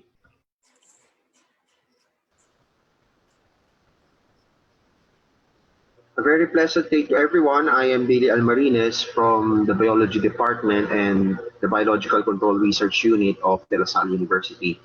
I'm here to talk about biological control, especially in this state of the new normal. Okay, we all know that the COVID-19 pandemic has brought about this new normal where we are discouraged from unnecessarily going out of our homes or our facilities and encouraging us to do more of our work indoors. And because of these quarantine measures that have limited the movement of people outdoors and in the field, there could be certain issues regarding agriculture and agricultural workers. So I believe that agricultural workers are not exempted from this new normal as well as from quarantine measures. So we have to be able to come up with ways to help them minimize the need to go out unnecessarily, okay, in their fields. Hence, I am here to introduce and propose biological control as a strategy for pest management that I think would require less human intervention, especially when it is compared to the more traditional chemical control. Biological control employs natural enemies of a pest. And these natural enemies could be predators or parasites or parasitoids or even disease-causing organisms found in nature. And these natural enemies may be able to control the population of the pest down to levels wherein the pest can no longer cause any damage to the productivity of our crops. Okay? Now, a noteworthy and I should say successful case of biological control in the Philippines would be that of Comperiella calawanica against the Cocolisa. The Cocolisa or Aspidiotus rigidus caused an outbreak in southern Tagalog in the island of Luzon. And this outbreak caused or resulted in massive devastation of coconut plantations in the provinces of Cavite, Batangas, Laguna, some parts of Quezon, and a few parts of Rizal.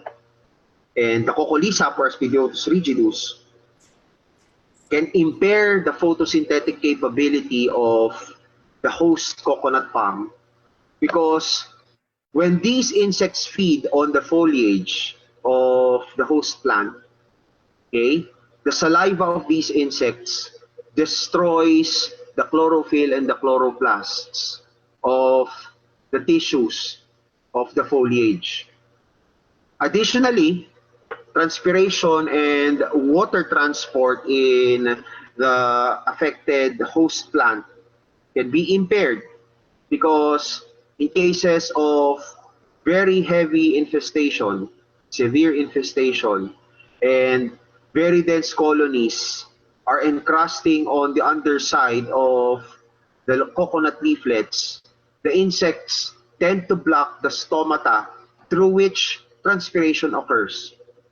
So if unabated, severe infestation by the Cocolisa can lead to the death of the host coconut palm.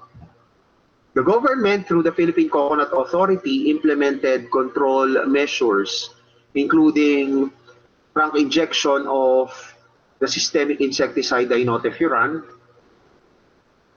They also attempted biological control. Unfortunately, it did not work because what they mass reared and released were natural enemies, including predators of another species of Cocolisa. Not Aspidiotus rigidus, but Aspidiotus destructor. And these predators, like Chilocorus nigritus, while they feed on Aspidiotus destructor and are known to be effective biological control agents of Aspidiotus destructor, they do not feed on Aspidiotus rigidus.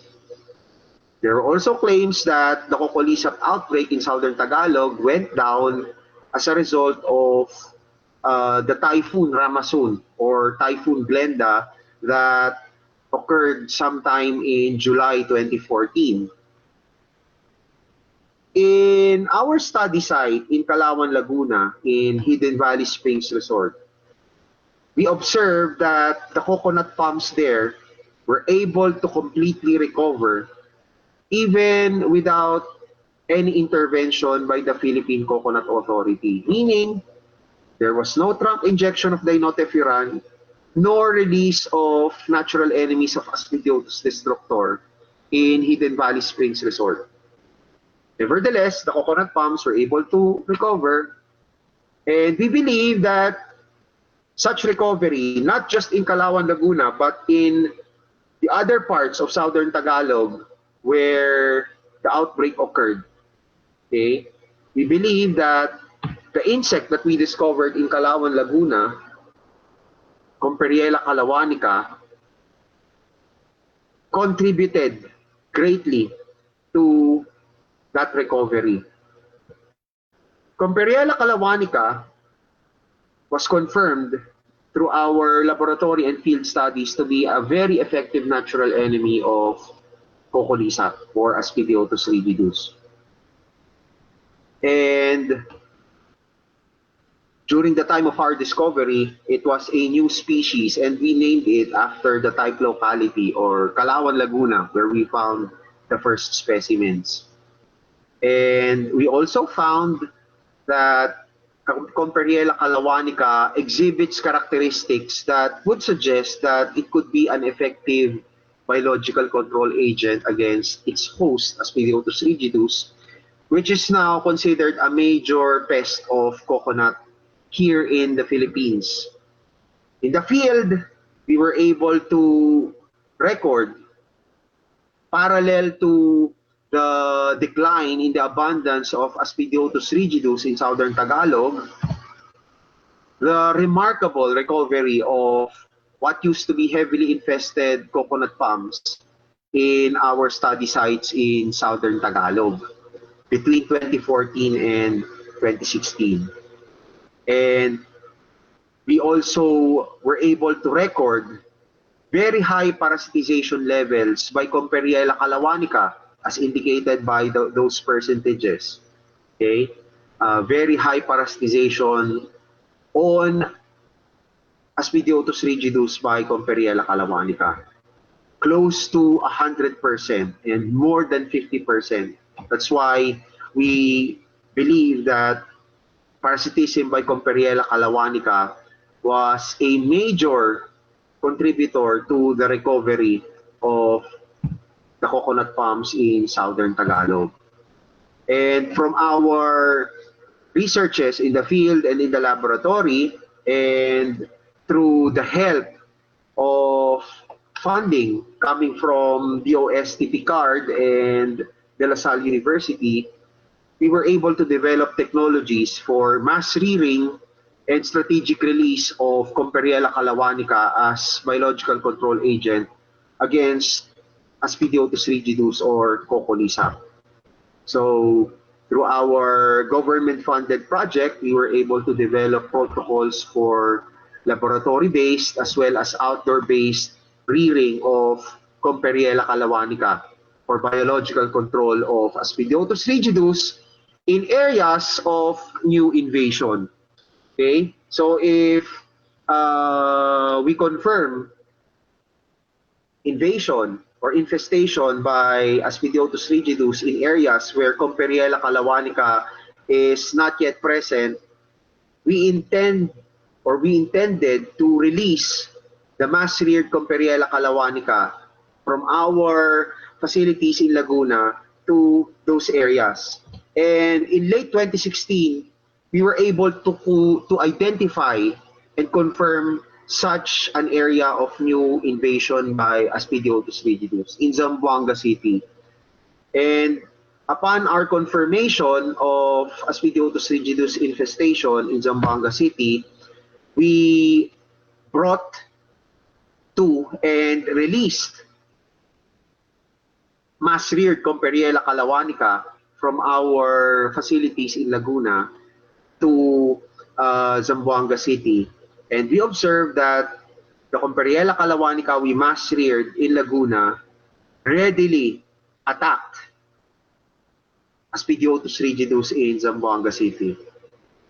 And in a couple of months, the Comperiella calawanica were able to establish populations and spread in affected areas of Zamboanga Peninsula, not just Zamboanga City. Okay? And the Philippine Coconut Authority has now adopted Comperiella calawanica as biological control agent against Coconut Sap or Aspidiotus rigidus. They have adopted the technologies that we were able to develop, including strategic release methods for Comperiella calawanica. And in less than a year, recovery of what used to be heavily infested coconut palms was recorded in Zamboanga City as well as in other areas in Zamboanga Peninsula where we released Comperiella calawanica. Okay? So there was no major climatic disturbance in Zamboanga Peninsula from 2017 to 2020, so we cannot say that the typhoon aided in the recovery of the coconut palms. So we see that there really is promise in biological control as a pest management strategy. Now, we have been developing biological control technologies and strategies, not just for coconut, but also for cacao. Okay? For major pests, insect pests of cacao like the cacao mirid bug, we have already identified candidate biological control agents like some species of spiders as well as some species of ants that readily attack and prey on the cacao mirid bug. So there is promise in biological control, especially in this time of the new normal. But in order for us to be able to develop biological control technologies, we need to do basic and applied researches that need support from government agencies, from funding agencies, even from industry, and from the general public. That we need to convince that what we have been doing in our laboratories and in the field are worthwhile and are bearing fruits that are beneficial to our society. But in order for us to convince the general public, we have to educate them. We have to communicate effectively to them the results of our researches, the technologies that we have developed from them, as well as the implications to our society. Okay?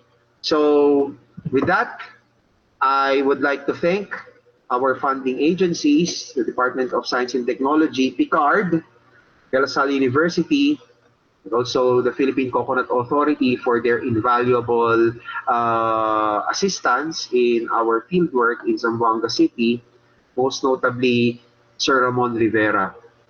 Okay, thank you very much for your kind attention. Animo Lasal, all glory belongs to our Lord God. Thank you, Sir Billy. That was a very, very interesting discussion.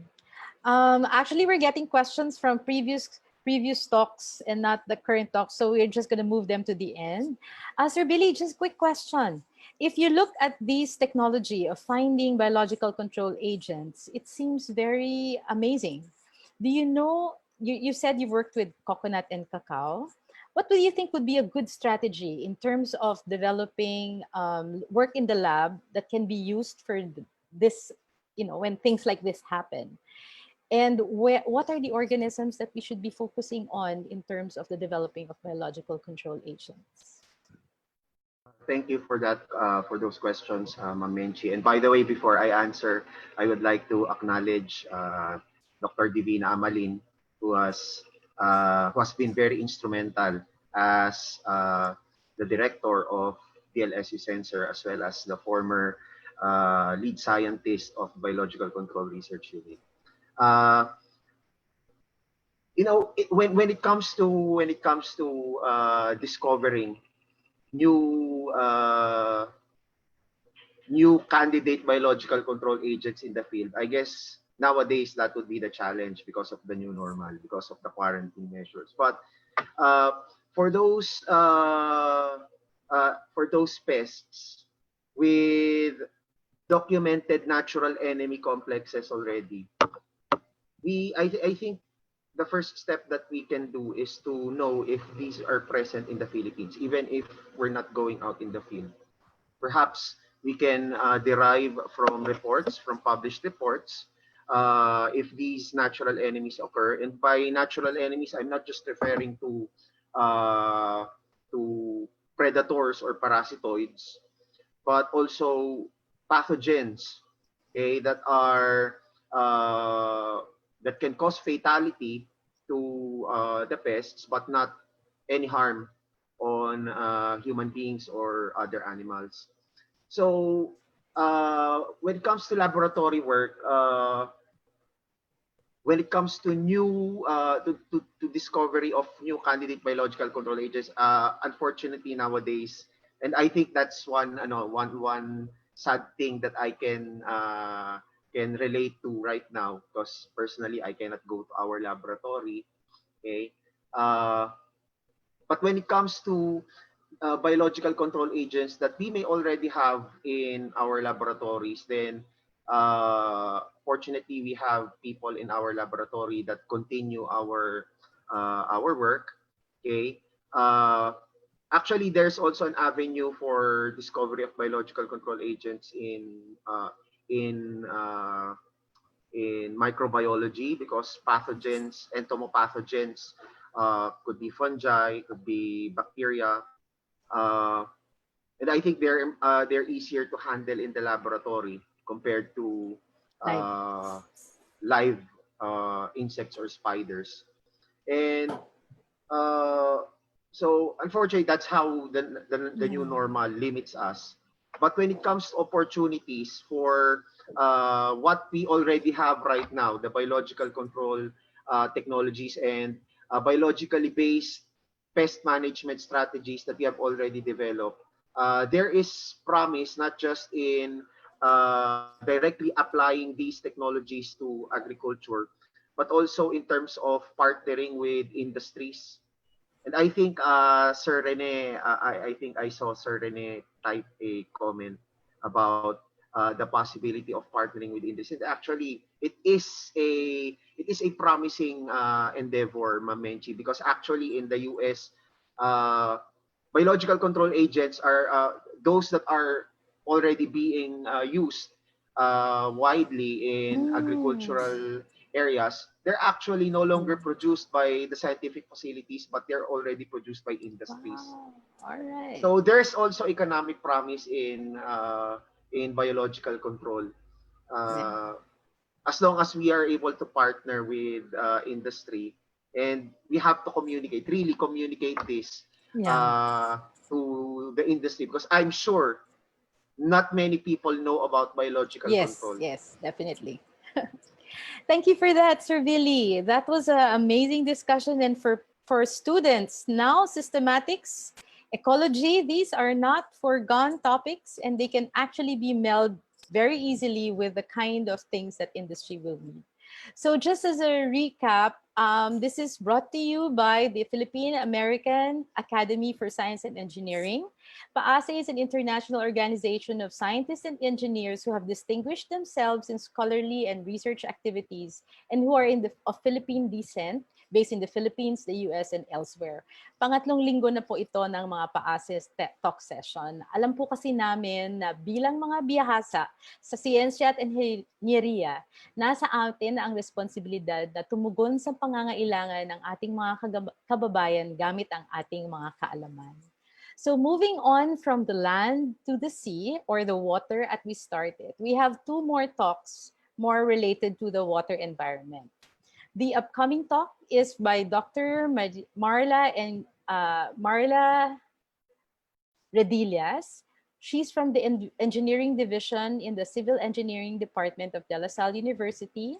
She received her doctorate degree in civil engineering, major in environmental engineering from Kongju National University in South Korea. She has worked for over a decade on water quality, diffuse pollution, stormwater characterization and management in urban, agriculture, industrial, transport-related land issues. She serves as a board member of the International Water Association, Diffuse Pollution and Eutrophication Specialist Group, and the editorial committee member of the Journal of Wetlands Research. So may we now call on Dr. Marla Maniquez-Redillas for her talk. Thank you very much for the introduction, Doc Menchi. So here is my presentation.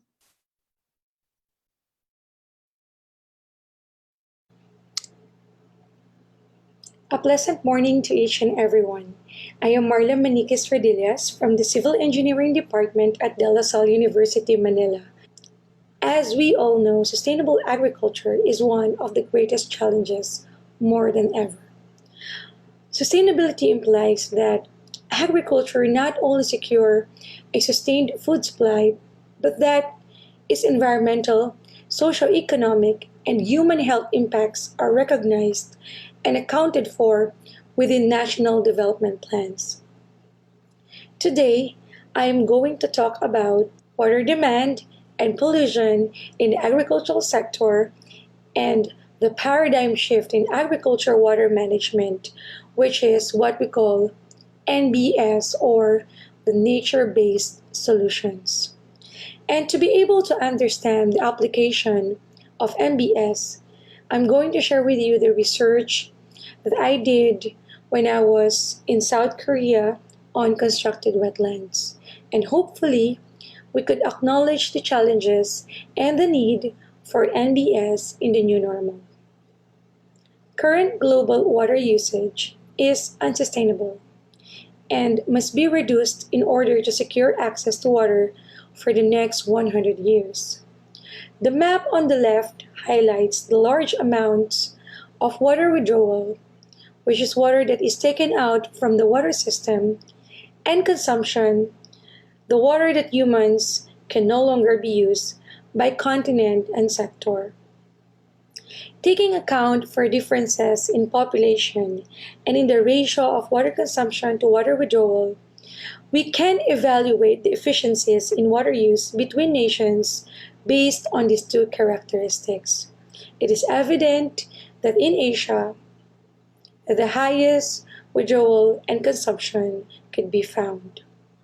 The map on the right shows the overview of the water use based on sectors across the world. The Philippines' water withdrawal is agriculture dominant. This means that any waste also comes in large quantities. Most water is wasted in surface water runoff and evaporation. An incredible competition is observed between water demand in the agricultural and industrial sectors and the recent rise in household demand alongside with the growing number of people in our world. Agriculture accounts for 70% of global freshwater consumption and represents the dominant use of fresh water, and there are severe and increasing freshwater shortages in many areas. Except for water loss through evapotranspiration, agricultural water is recycled back to surface water and or groundwater by means of runoff. Thus, agriculture is by far the leading cause of water pollution and considered as a major source of degradation of surface and groundwater resources through its discharge of pollutants and sediments to surface and or groundwater, through erosion and net loss of soil, by poor agricultural practices such as improper use of fertilizers, pesticides, herbicides, and insecticides, bacteria from livestock, through salinization and waterlogging of irrigated land, and it is a victim through use of wastewater and polluted surface and groundwater which contaminate crops and transmit disease to consumers and farm workers. According to the Environmental Management Bureau, rapid inventory of point sources reveal that the agricultural sector had the highest contribution, accounting for 45%, while non-point sources that include agricultural runoff contributes to 61% of the total pollution load. In the assessment of nutrient and pollution loading from croplands into the Manila Bay system, the biggest type of nutrient contributed is that of total phosphorus, which could be attributed to the croplands that comprise 46% of the entire watershed, with rice, corn, sugarcane, and coconut as the most extensively cultivated crops. Of the four sub-watersheds, Pampanga River Basin, that cover mostly agricultural areas, provides the greatest amount of pollutants. Agriculture exists within a symbiosis of land and water, and therefore, appropriate steps must be taken to ensure that agricultural activities do not adversely affect water quality so that subsequent uses of water for different purposes are not impaired.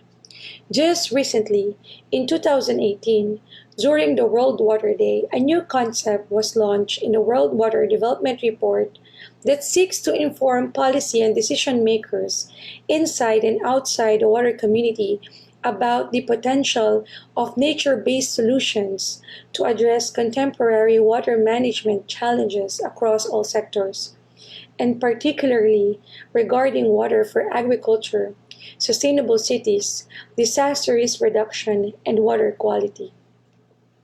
Nature-based solutions are inspired and supported by nature and used to cost-effectively contribute to the improved management of water. The defining feature is not whether an ecosystem being used is natural, but whether natural processes are being proactively managed to achieve a water-related objective. NBS can mimic natural processes and build on fully operational water-led management concepts that aim to simultaneously improve water availability and quality and raise agricultural productivity. There are many concepts available that either align or can be comparable to the definition and scope of NBS, as you can see on the figure on the right. In principle, NBS aims to contribute to the improved management of water resources at both the micro and macro levels. Moreover, they support a circular economy that advocates greater resource productivity while reducing waste and avoiding pollution through reuse and recycling processes. The inclusive character of the NBS concept has both strengths and weaknesses. There is, for example, no straightforward distinction between NBS and other human-induced management of ecosystem services. Moreover, there is a danger that the wide coverage of ecosystem concepts by NBS creates multiple interests for different stakeholders, whereas only a few goals can be met simultaneously. To address these concerns and to reflect the inherent heterogeneity and complexity of the interaction between NBS and ecosystem services, 3 NBS typologies were suggested, as you can see on the table, that clarify trade-offs between the degree of engineering and the delivery of ecosystem services for the stakeholders involved. These typologies should not be considered as a static representation of possible NBS interventions, but are dynamic benchmarks for many hybrid NBS that exist along the gradients used, enhancing their flexibility and problem-solving capacity. For example, constructed wetlands involve a Type 3 intervention that subsequently can be managed as a Type 1. Source-to-sea concepts, for instance, will apply Type 2 and Type 3 interventions in order to restore natural vegetation and control surface flows for agricultural production. NBS also offer cross-cutting solutions to meet the Sustainable Development Goals, or SDGs. NBS contributes to SDG 15 by protecting the sustainable use of terrestrial ecosystems that provide favorable conditions for water-related ecosystem services that directly underpin poverty alleviation efforts, or SDG 1. the Zero Hunger Initiative SDG 2, ensure water and sanitation services SDG 6, and mitigate negative effects under climate change conditions SDG 13. An interesting Type 3 NBS example is that of constructed wetlands that offer ecosystem services to improve water quality by filtering water, trapping suspended solids by vegetation, and immobilizing pollutants that are either taken up by water vegetation or deposited. Wetlands provide high-level water treatment techniques like deposition, nitrification, and anaerobic digestion of organic wastes and microbial soot. Water treatment mechanisms also hold for the processing of excess nutrients derived from agriculture that are, for example, absorbed by wetland soils, or for organic nitrogen converted by microorganisms into inorganic chemical structures that are taken up by plants. So the first constructed wetland case study is located in Yeonmu, Nonsan City, South Chungcheong Province in Korea. So this constructed wetland has a total area of 19.2 square meter that drains a total catchment area of 11 hectare. This particular wetland is a type of a free water surface flow, and it is designed to receive secondary piggery wastewater effluent treated from livestock wastewater treatment facility during dry days, and stormwater runoff from livestock from the whole catchment area during wet seasons or wet days. There are several vegetations that are planted in the components of the constructed wetlands. As you can see here, this constructed wetland has shown water quality improvement in terms of increasing the dissolved oxygen content from the influent to the effluent, also the reduction in nutrients such as total nitrogen and total phosphorus. The second constructed wetland treat stream water partly from watershed area of 73% forests and 25% agricultural area, with the 2% urban areas from the houses, nearby houses.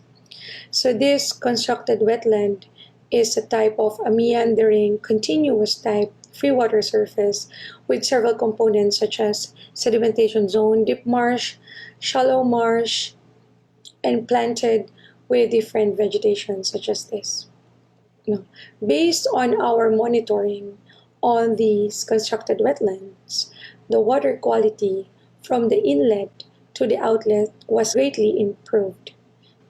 This constructed wetland was monitored during non-storm and storm conditions. So it was found out that this constructed wetland greatly reduced the runoff flow rates and flows, thereby reducing the potential risk of flooding in agricultural areas.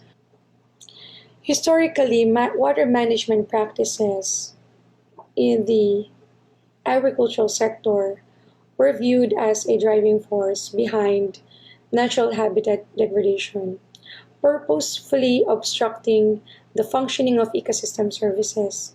These controversies became manifest, for example, in the management of wetlands, rivers, and lakes that, on the one hand, provide ecosystem services by supplying water for agriculture, while on the other hand, the quality of water bodies is affected by high concentrations of agrochemicals.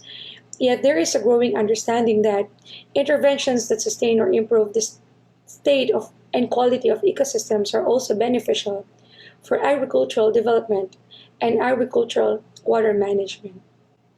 So this lists the challenges and the need for NBS for sustainable agricultural water management in the new normal. It is anticipated that in the new normal and in the next few decades, the agricultural sector will remain the dominant user of water. NBS are potentially a powerful strategy to transform the agricultural sector to be both a beneficiary and custodian of ecosystems. Indeed, NBS adoption provides opportunities to organize the nexus between agriculture, ecosystem, and water to support sustainable food production and reaping the benefits of a well functioning system. I would like to acknowledge our research team in Gongju National University, the Brain Korea 21 Plus LIDGSI research team. So these are some of the members. We have a lot. And for all the supporting agencies for funding our research on constructed wetlands. Well, thank you very much and have a good day.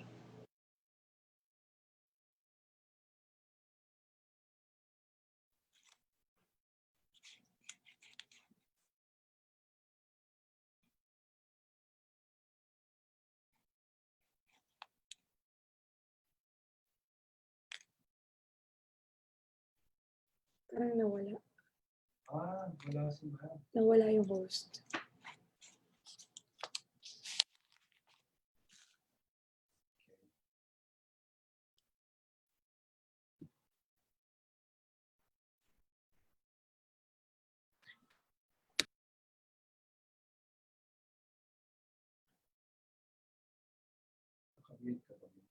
No. Let's see.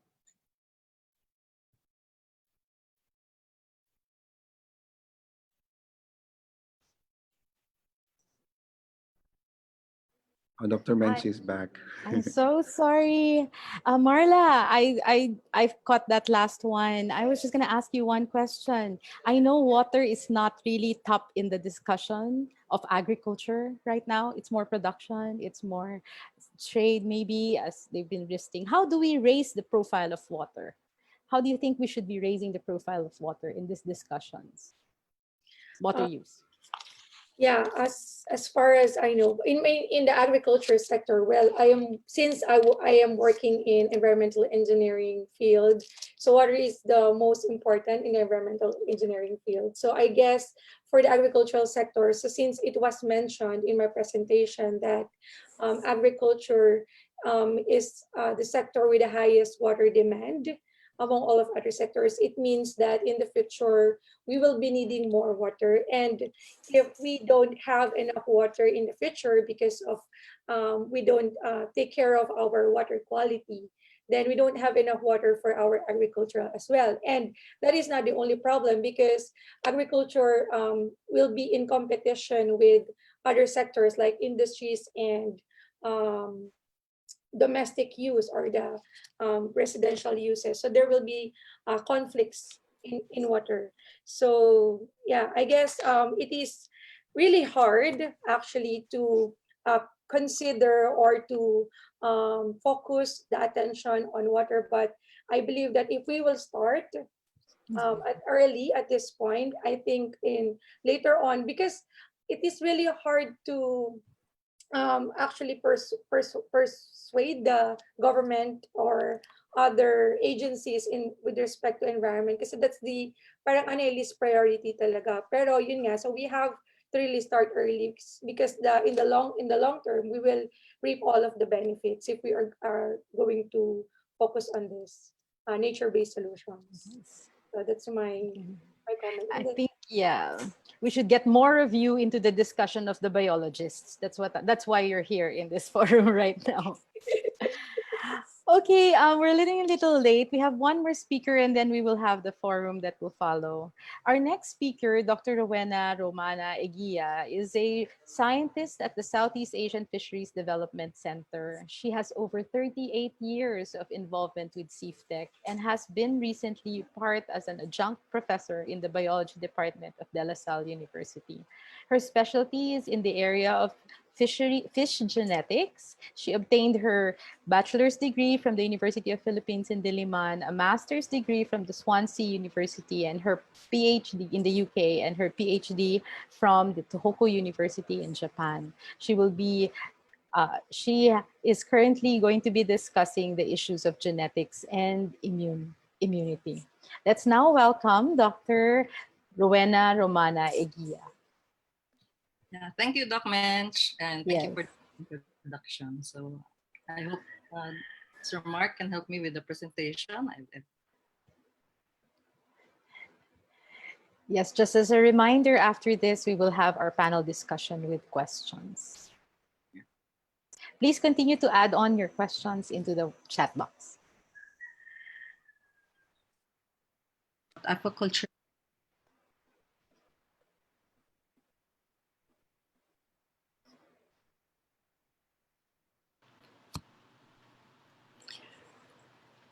Good morning. Let me first thank the organizers for inviting me to talk about aquaculture in the new normal. I'm not a fish health expert as my field is fish genetics. Genetics is a discipline of multiple applications. Now more than ever, I'm pleased that many appreciate the science, if only because it aids us in solving current problems, COVID-19 included. Anyway, this talk has little to do with COVID-19, but it covers how the aquaculture industry is affected by the pandemic and how it needs to cope using genetic interventions in these trying times. Let me begin by saying that the current pandemic has disrupted the supply chain in the Philippine aquaculture industry. Logistics was the main problem that presented itself from when the fish spawning season started, that was in March, to date, as lockdowns continue and different means of transportation have become limited. From canceled flights to trucks that would require food passes, and even by way of your favorite Lala Move delivery, which, doesn't allow transporting live organisms. To the aquaculture sector, limited or no movement means unavailability of farm inputs such as feeds, fertilizers, fingerlings, spawners, etc., to difficulty in transporting fish farm produce to the target markets. So the pandemic has indeed adversely affected the supply, transport, and trading of fish products. But what about the effect of COVID on the fish products? BFAR has been quick to inform the public that the virus causing COVID does not itself infect aquatic food organisms and does not play a role in spreading the infection to humans. At least this is one good news. The main challenge, though, remains to be for the aquaculture industry to produce enough safe food fish for the local market. And on the whole, with or without the pandemic, the technical issues in aquaculture remain the same, and these we still continue to address. One of the main challenges in sustainable fish farming are disease outbreaks, often because of the disregard for the environment. Some fish farmers fail to follow good husbandry practices. By this we mean stocking too much fish and feeding them inappropriately or unnecessarily polluting the rearing environment with uneaten feeds. Some use stocks that are genetically poor and may even harbor pathogens. So most of the popular aquaculture commodities are known to be susceptible to parasites, bacteria, and even viruses which cause massive mortalities. Tilapias, like for instance tilapia, are known to be very hardy and resistant to diseases, and now they might be infected with the tilapia lake virus. Shrimps, on the other hand, have several known diseases caused mostly by viruses and bacteria. Two of the examples are shown here. One is the white spot syndrome virus, and the other is the early mortality syndrome, or the APEND, which is due to a toxic strain of bacteria called Vibrio parahemolyticus. Mangrove crabs are not exempt as well. Some may not manifest obvious symptoms of diseases, but these are also affected by WSSV, among others. However, of all these diseases, these are of no concern to human health, but of course the immediate impact would be on food security and economic losses in the industry. So how are these fish health issues addressed? For the fish farmer, the immediate remedy would be to treat the animals with some chemicals that can control the infective pathogens. And chemicals that are allowed for use in aquaculture. Another solution is basically to practice good aquaculture management in the farm itself. There are many guidelines in place, including this one drafted by the ASEAN for food fish. And farmers could follow the ASEAN GAQP to somehow avert or minimize the occurrence of diseases on farm. Another solution to the problem of disease outbreaks is by implementing strict biosecurity measures and effective disease surveillance. CEFDEC AQD is promoting this to farmers, particularly for shrimp farms, given that shrimps are very susceptible to many pathogens, particularly viruses. In fact, if you may recall, for a decade from the mid-80s, the Philippines, together with China, Thailand, Indonesia, and India, produce tiger shrimps that are supplied to many export markets that include Japan, US, and Europe. With the increased incidence of shrimp diseases, which started in the mid-90s, shrimp production has not been as steady, and many countries have resorted to the production of a cheaper species, the white shrimps, which are also affected by the same diseases. Okay, so now the main focus of the paper would be the genetic interventions, and some of the genetic approaches that are used in solving fish health problems would be first, as mentioned, pathogen identification. We know that this involves genetic principles such as DNA amplification and identification of disease-causing agents based on known species-specific gene sequences. I'm talking about PCR-based diagnosis. The slide shows you the different shrimp viruses that can be identified using commercial PCR-based kits and lab-optimized protocols. The list covers all the viruses that the CEFDEC AQD lab is able to identify, from shrimp disease pathogens such as the WSSV, the IHHNV or infectious hypodermal and hematopoietic necrosis virus, the Tora syndrome virus or TSV, yellowhead virus, gill-associated virus, IMNV, monodon baculovirus, whitetail disease extra small virus, the Macrobrachiomyces berginosa virus, and the enterocytosome hepatopinae. From the shrimp viruses, we also have capacity to diagnose fish viruses from the koi herpes virus or the KHV, spring viremia of carp virus, and the VNN or the viral nervous necrosis, as well as the iridovirus. As an example of the application of a PCR-based diagnosis would be when that instance when a disease outbreak in tilapia happened in 2017 in a private farm in Bulacan. This was in fact reported in a daily, as seen in the slide. Samples were taken and analyzed by way of RT-PCR by the Fisheries Biotechnology Center,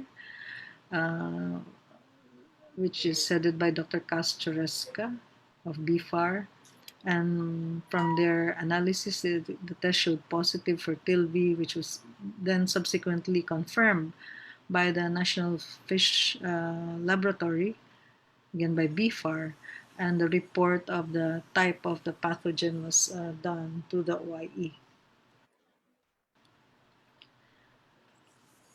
Next, another application or genetic intervention would be the use of molecular genetics in disease surveillance. So BFAR is regularly monitoring disease occurrences in aquaculture farms, while agencies like CEFDEC and some academic institutions conduct studies in this regard. So one ongoing study we have at CEFDEC together with BFAR is the TILV study, or the tilapia lake virus. And we're looking at how poor water quality and culture management may lead to the occurrence of TILV in tilapia cage and pond farms.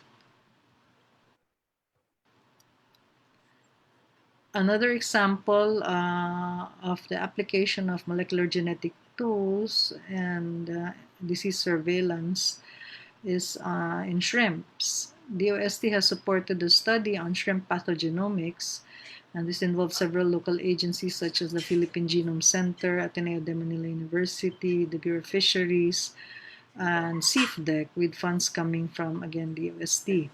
So one of the outputs of this study is an online information resource on Philippine shrimp pathogens. So here they have information on the various occurrence of the viruses in the different farms. They also have a map showing where these disease outbreaks happened. Okay, so another solution or intervention of genetics in fish health management is the development of selected strains for use in aquaculture. One particular example is the development of disease-free or resistant or tolerant shrimps. So as a background, work on this started in the late 1980s in the US using the Pacific white shrimp, the Penaeus vanamae. And in the 1990s, it was also done in Latin America. Those countries developed the SPF, or the specific pathogen free, specific pathogen resistant, specific pathogen tolerant, and they have this term they call also unselected survivor stocks of shrimp, especially when problems that are associated with the white spot disease came about. So they developed selected strains of the Pacific white shrimp at the time that the tiger shrimp in Asia was noted to be growing poorly and have become highly susceptible to diseases. SPF refers to stocks from a population free from specific pathogens for a period of at least 2 consecutive years, and these are maintained in a highly biosecure facility. The SPF term refers to the health status of a shrimp stock, while the specific pathogen-resistant shrimp, SPR, refers to the genetic status of a shrimp stock as it relates to its resistance to a particular pathogen. Meanwhile, SPT refers to stocks that may be susceptible but do not manifest signs of the disease caused by the pathogen. All of these strains can be maintained, used, and the success in shrimp production using any of them would depend as well on the biosecurity strategy of the farm. Okay, so apart from the development of SPF, SPR, and SPT stocks using traditional selective breeding schemes, DNA markers are also used to aid selection. So of late, there are researches that are being done on the possibility of developing a TILV-resistant tilapia strain. And finally, we also see some studies on genomic selection, this time done, although these studies are quite sparse and these are done in Europe. They're developing Atlantic salmon resistant to sea lice. So it's not only resistance against viruses, but also to parasites. And they also use genomic editing as a tool for developing special strains to increase the resistance of fish to specific illnesses. But all of these are done on an experimental scale because we know that genomic editing or gene editing is a bit controversial when applied to aquatic animals. Okay. And finally, another tool that can be used in fish health management is genomics, is the use of genomics in developing functional feeds, such as immunostimulant line diets.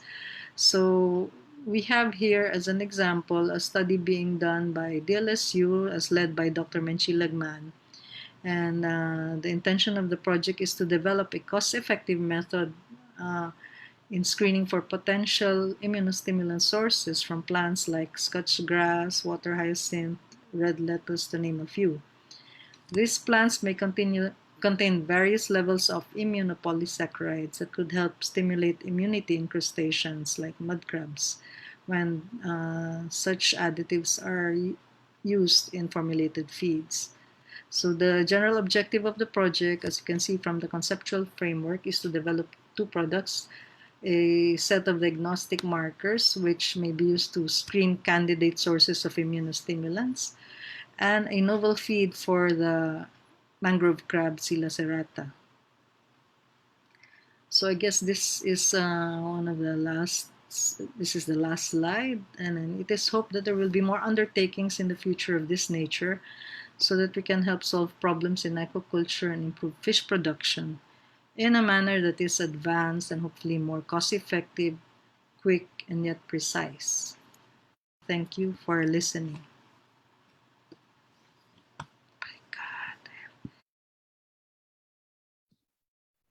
Thank you, Dr. Wang, for all of that. So, wow, we had 5 very important talks, 2 from industry, and there's like information overload in my head. One quick question, Dr. Wang. Now that we all know what QRT-PCR is, and these are very sporadic events. These are unplanned for when you talk about diseases, as compared to production, for example. How do you think should investments or should a strategy be established for aquaculture, disease, and investment so that we are prepared for such events? Yeah, so my answer to that question is that, like, we know that aquaculture in the Philippines is mostly small scale. So the first step is basically to educate the farmers on the importance of fish health management. So if they know that, and if they apply biosecurity measures, if they know where to go if their stocks get sick, BFAR offers diagnostic services from microbiological analysis to PCR analysis. Then they could bring the stocks that are infected, and they could know how to monitor and maintain, and probably cull out the sick stocks or dispose of it. The second, for large-scale producers, the major players, they can probably invest on a facility or maybe a central breeding facility that would utilize this disease-resistant stocks. It's a high investment type of thing. But if at all, maybe they engage themselves with government, public-private partnership, there could be a centralized breeding area for some stocks that are selected, then it can be a big help to the industry and to somehow avert economic losses that we've seen in the past up until the present. Having been sensitized to this issue of disease at the moment, I think much has to be done in this area. Yeah. Yeah, you have a comment on that? How much is being done? Oh, okay. So what I know is that BFAR is working, like BFAR and CEFDEC are working on a bonus price sufficiency program, and CEFDEC alone has invested on some biosecure facilities. That is probably just to let people know that it is important to keep your farm safe from all the pathogens that you can probably get rid of. So and also DOST is fully supportive of such endeavors. So which is why they have put in money for research. So which is why we have that mud crab thing that we're doing. Like you're leading the immunogenetics study on formulating diets. That would be the most practical approach, if you ask me, because feeds can be readily be bought by farmers, and these feeds would be as effective to prevent diseases. So those diagnosis and prevention. Yes. Okay, so thank you very much. We now will have all our panelists back. I think Dr. Wang might not be there for quickly. So anyway, I would like to turn over for the discussion part the floor to Dr. Divina Amalin, who's an expert in entomological research, particularly in integrated pest management, or IPM, with emphasis on the use of biological control agents. Dr. Amalin is currently a full professor at De La Salle University, and she has been working with in South Florida for a PhD on biological control agent spiders, Florida and Offshore Biological Control Initiative. So she has been working on IPM program for cacao pests in the Philippines and assumes the chairmanship of the ASEAN Cocoa Club Technical Working Group on Good Agriculture Practices. She is also involved with the control of coconut scale cocolisap using biological control agents. So I will now move the floor to Dr. Amalin for the question and answer portion. Thank you, Menchi. Dad, it is a very excellent webinar. I've learned a lot. Hindi ako nabagot makinig sa lahat. So I thank everyone first for this wonderful conference for the 40th PAASE. So one thing that I've collected with all the talk is that I think there is a need for a more um, linkage between or science-based and industry-driven research approach for for a better Philippine agriculture and to serve the Filipino people. And also hearing all of these, aside from the industry two representative, is that parang we need to go back to basic, learn the ecosystem, learn the the the crop, learn the environment where that it, and then use this smart farming tool to level up our farming system. Kasi the fact that I've been in the US and I've seen that farming is a big thing, yun a very high work for Americans. Pero dito sa atin, it's a very lowly job or work. But it should not be. We just have to change the landscape of farming in the Philippines to level up the status of our Filipino farmers, kahit pa yan ay crops or aquatic in that sense. Anyway, but there is a big hope because there are a lot of expertise in the Philippines. Hindi tayo kulang sa expertise, no? It's just a true linkage of science with the industry. Ano ba talaga yung need ng industry at the Filipino people para ma-serve ang mga tao. Anyway, so I would like to open the floor for the more. I know there will be a lot of questions, or comments from the audience. I would like to thank all the audience, the one that participated here, and I would like to ask now for the list of the questions. Okay, thank you also for Carissa and Angelique for this wonderful collating of all the questions, and comments to our dear speakers. So the first question is for Dr. Mark Redillas. So anyway, you can hear, since you will be looking into sensing the amount of transcripts needed for detection, does the technology require you to pre-process the sample, such as RNA extraction of the sample, before it detect the amount of nitrogen in the plant? This question is coming from Dr. Tadeus Carvajal, also a DLSU part-time faculty before, and now with the Ehime University in Japan. Mark? Yes, good morning, Sir Tads. Thank you very much for that question. And actually, this question is very important sa process ng yung LAMP assay. No? Our project right now is based on amplification of nucleic acid. It targets basically the cDNA later on. But since we are looking at the sensing of these transcripts, kailangan po talaga mag-pre-process muna ng samples for RNA extraction. It is actually part of our study and goal later on how to somehow bypass the RNA extraction step kasi yun yung magiging limitation in application in the field. Luckily, meron na ding how do you call this, publication in terms of using a cellulose-based paper in attracting nucleic acids right after getting it from the sample. So either DNA or RNA.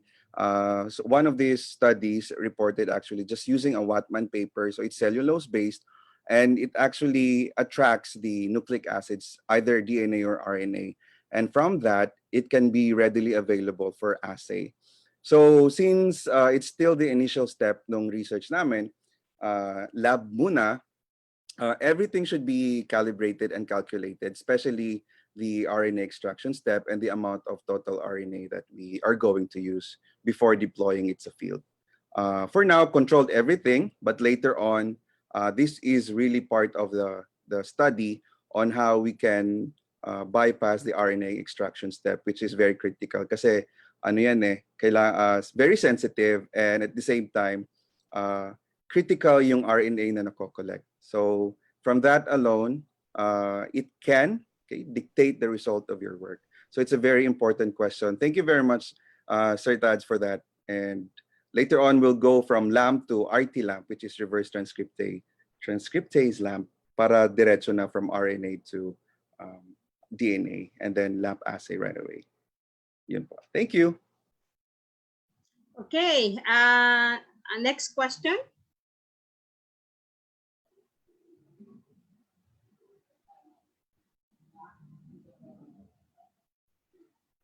Okay, this one is a question for Dr. Billy Almarines, and the question is also from Dr. Carvajal. Is your release at Zamboanga, in your release at Zamboanga, how many times throughout the year? From 2017 to 2018, you released Comperiela. The reason is being that one of the goals of biocontrol is releasing an agent that is self-sustaining. Maybe you could explain more the reduced intervention point and how this kind of strategy is timely, okay, in dealing or adapting with the new normal. Okay, Billy? Thank you very much po, Dr. Amaline, and thank you very much, Dr. Tads, for your question because actually, I think I was not able to elaborate much on this due to time constraints in preparing the presentation. Now, how many times throughout the year between 2017 and 2018 did we release Comperiela? Uh, if I remember correctly, just about two or three. As far as our team were concerned, when we went to, actually we started releasing in late 2016. Okay, but we only had a few relatively few individuals that we brought from our Laguna rearing facilities because uh, we did not really intend to release initially. We just brought the Comperiela as part of a training that Dr. Amalin was going to hold in Zamboanga City. But then it so happened that when we were already there, we were able to confirm that Aspidiotus rigidus was already in Zamboanga City. So we went back in, if I remember correctly, January 2017. We released Coperiela, mass reared from Laguna. And also, I think in February, we also went back with Comperiela from Laguna. And then when we started monitoring in April, the following 2 months after, that was when we already observed and recorded establishment and spread of Comperiela calawanica. Okay, and the subsequent releases made by the Philippine Coconut Authority, we don't have the exact numbers for that, but based on what I've heard from the workers in Philippine Coconut Authority Zamboanga Research Center that we've been closely working with in the field, I think only as much as 3 times also that they released Comperiela in the field. And that time, they were already releasing Comperiela that they were already rearing in their facilities. So, all in all, I think in Zamboanga City, that would amount up to just 6 times. And in that span, the coconut palms were able to recover completely from the CSI infestation. So, uh, uh, I thank you very much, Stats, for pointing out that biological control uh, leads to a self-sustaining pest management strategy. Okay, so the reduced intervention there would be. I failed to. Very sorry for that. I failed to mention it in my presentation. It's like this. I'll put it very simply. We release the field. So the intervention there would be needed for human intervention would be needed, of course, for releasing the reared biological control agents in the field. Okay. And then after releasing, basically just let the biological control agents do the work in managing the population. And the few instances that would also require human intervention would be monitoring. But unlike in chemical control, whenever you know that the pest is there, you have to go out and apply the pesticide. But in biological control, because it is based on the biology and the ecology of the species involved, we just let nature do its thing. Okay, so I guess that would be that's what I meant by reduced intervention.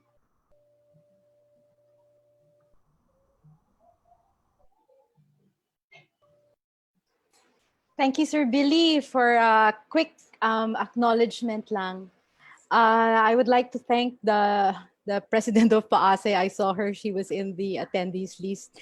Dr. Gisela Concepcion for having been sitting through our meeting right now, and she has a question just for Ma'am Lalaine and as well as for Dr. Doronilia, Agustin Doronilia right now. So these are for Ma'am Lalaine, Yeah. apparently. And Dr. Giselle, did you want to ask the question yourself?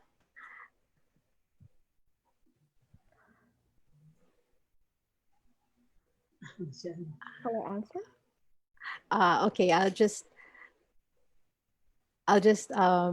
let her. Okay, so yes, thank you so much, Dr. Giselle, for being in this meeting, as well as Dr. Doronilia. Just two questions for Ma'am Lalaine before we continue with the next question. Lalaine, can you tell us more about your arrangement with 2,000 coconut farmers? And maybe the other one was talk about that 2,000 farmers and the place, as well as is there a reduction in the yield? And are these trees still productive even if you get the coconut sap? All right. There's a lot of questions there, but there's also one that's being posted now. It says, "Why are you not selling your products locally?" Shall I answer Right. this first? Yeah. All right. So I exported my products in 2009. I believe I was the first person to export to the US in container loads coconut sugar and coconut seasoning in 2009. However, I export in drums because we don't have a bottling company. If you sell locally, you have to sell in bottles in retail packaging, and so I did not um, start selling locally. I immediately exported because it was so easier. It's easier for us to package in drums. Um, and then, but this year I'm planning to sell locally because a lot of people, my buyer in America, they are on a private label. They have their own brand, and then there's a company in the Philippines called Healthy Options. They buy from my buyer, and then my buyer ships to the Philippines. So it's like pabalik-balik. You know, it's 4 times more expensive in Healthy Options. Yeah, But it's that's true. the product of the very Philippines. sad. I'm very excited to sell locally. That's why I recently developed before the pandemic Filipino sauces. We have the counterpart, healthier alternative to coconut fish. Like we have coconut fish sauce, we have coconut lechon sauce, we have coconut adobo sauce. So Yeah. people who, you just mix the sauce and just add the meat. But that's for local. These are local favorites. So soon I will be selling. And then the next question. I was the founding president of the Organic Farmers and Processors Association of the Philippines. This is a nationwide organization of coconut producers. We also have one in Bulacan. They are Moringa. They're the only Moringa producer. All of us, again, are 100% organic certified, USDA and Europe, and also we are 100% kosher certified. Directly and indirectly, we are helping more than 2,000 farmers and families because when we export, normally buyers don't buy like less than a container load. And so one company or one co-op or one facility cannot supply, That's why I initially helped even finance the organic certification of the several top producers nationwide. We do different kinds of sap-based products, from sugar to syrup to teriyaki sauce, vinegar, and then other sauces. We have to cooperate because, for example, when we produce coconut condensed milk, one facility can do the milk, the other one can do the coconut syrup. So our buyers abroad, they require 100% organic certification. So one community grower group needs to cooperate with the other community grower group. Sometimes we have to consolidate. So there are many, many farmers and families that are benefiting from our export of all these sub products. And at this point in time, my company is the only one, even up to this day, in Whole Foods in the US that was able to enter the organic store for the coconut sugar and syrup. The others are from Indonesia. So there was a very interesting question earlier there that's another thing, another question about like why the Indonesian product, the sugar has a higher glycemic. There's an answer to that, but it's not being posted yet. I don't know if I already answered your questions so far. The last one, Ma'am Lalaine, is don't the coconut tree reduce its coconut yield? It All should be right. productive or providing coconut sap. Okay. We are also subjected to environmental situations. For example, if there's an earthquake, like in Mindanao, like last year, the sap flow kind of like is being reduced. So we have to do certain things and also if there's El Nino, El Nina, we are affected. But there's also the God factor there because of nature. So a lot of my growers, we resort to praying. Some of our growers are even like singing to their trees because it's the source of all the livelihood. And I just want to let you know that during the quarantine, the export orders of our U.S. buyer in particular increased. And but during the quarantine, we cannot. There's no transportation, but we have to deliver because the shelves will be empty and there will be a penalty for our buyers. So some of our grower groups, what they did during quarantine, they house the workers. They give them free meals, 3 meals a day, which isn't even part of the original arrangement. Just so they don't go in and out because of the quarantine. They need all these travel permits and there's no transportation to go back to the farm and the facility. So we were able to fulfill our export orders because we adjusted. Because the demand apparently is amazing, even if there's a pandemic and quarantine, it's increasing in Australia and the US. So, but we have other concerns like port congestion.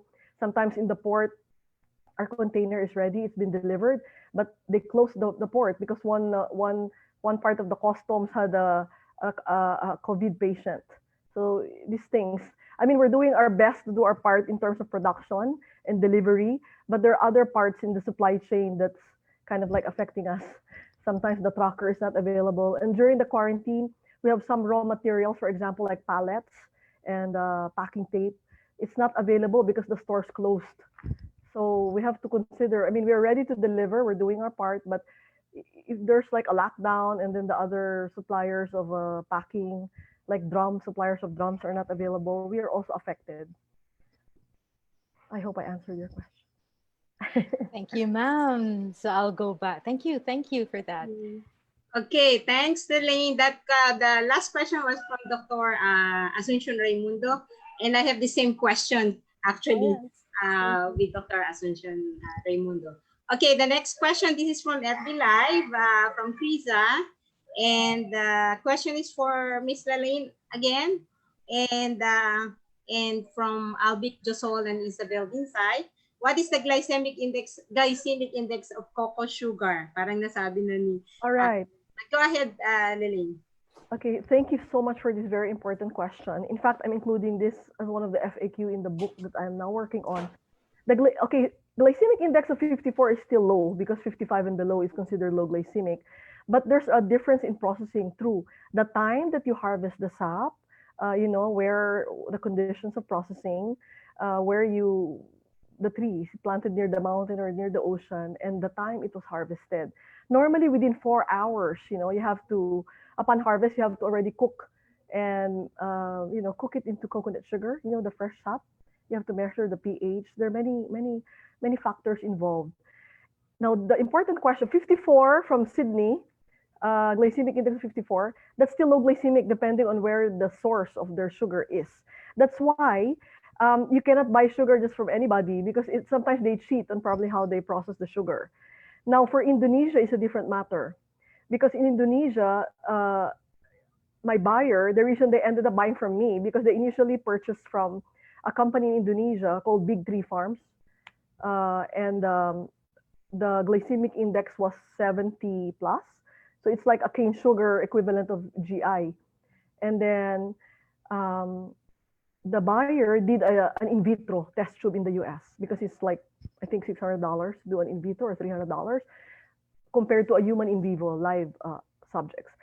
So the buyer asked me why.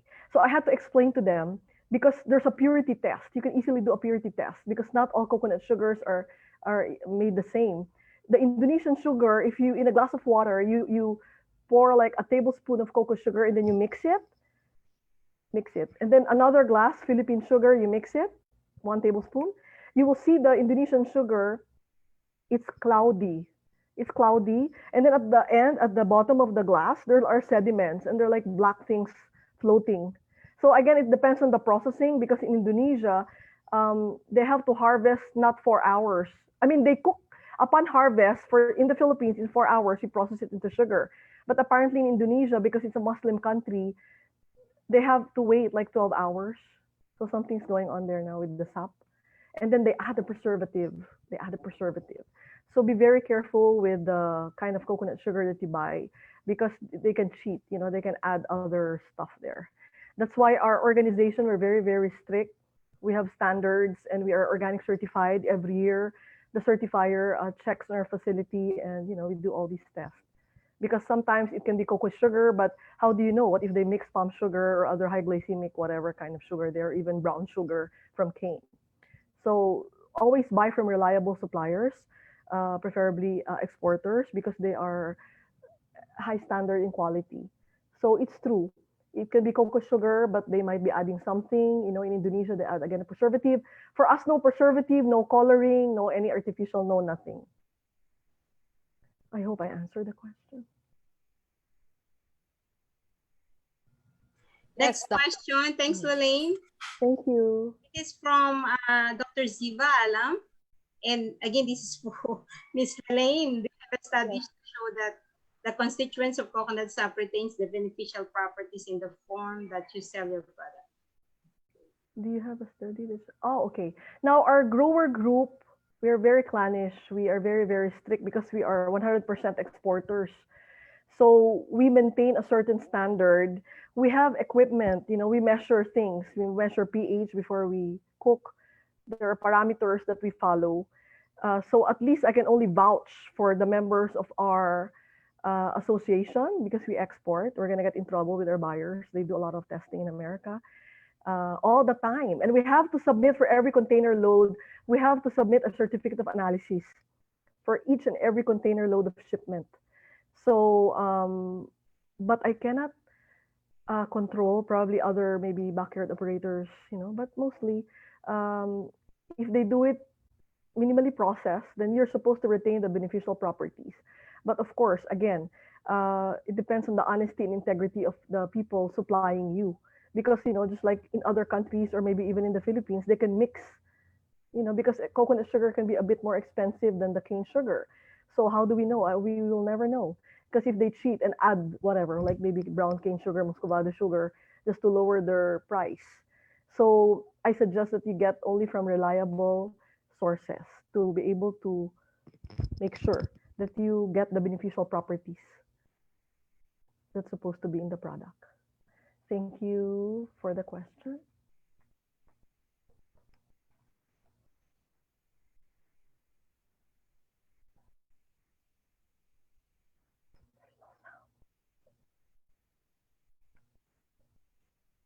Sorry, I don't know if you can hear me, but Yes, we can hear you. Yes. Thank you very much, Mama Lane. Yes. There's another question that popped up here. Shall I answer this or? Let's answer this one first from Sir Rene Pamintuan. And it's a question from Tintin Rugado. And the question is, can the licenses be acquired by cooperative? Sir Rene? Yes, it can be acquired by the cooperatives. Depends on what kind of licenses you are requesting. Like what Ms. Lalaine has been explaining, the standards for export are very, very high. And we need to really follow all these standards. Certificate of analysis are being submitted regularly for export containers or export shipments.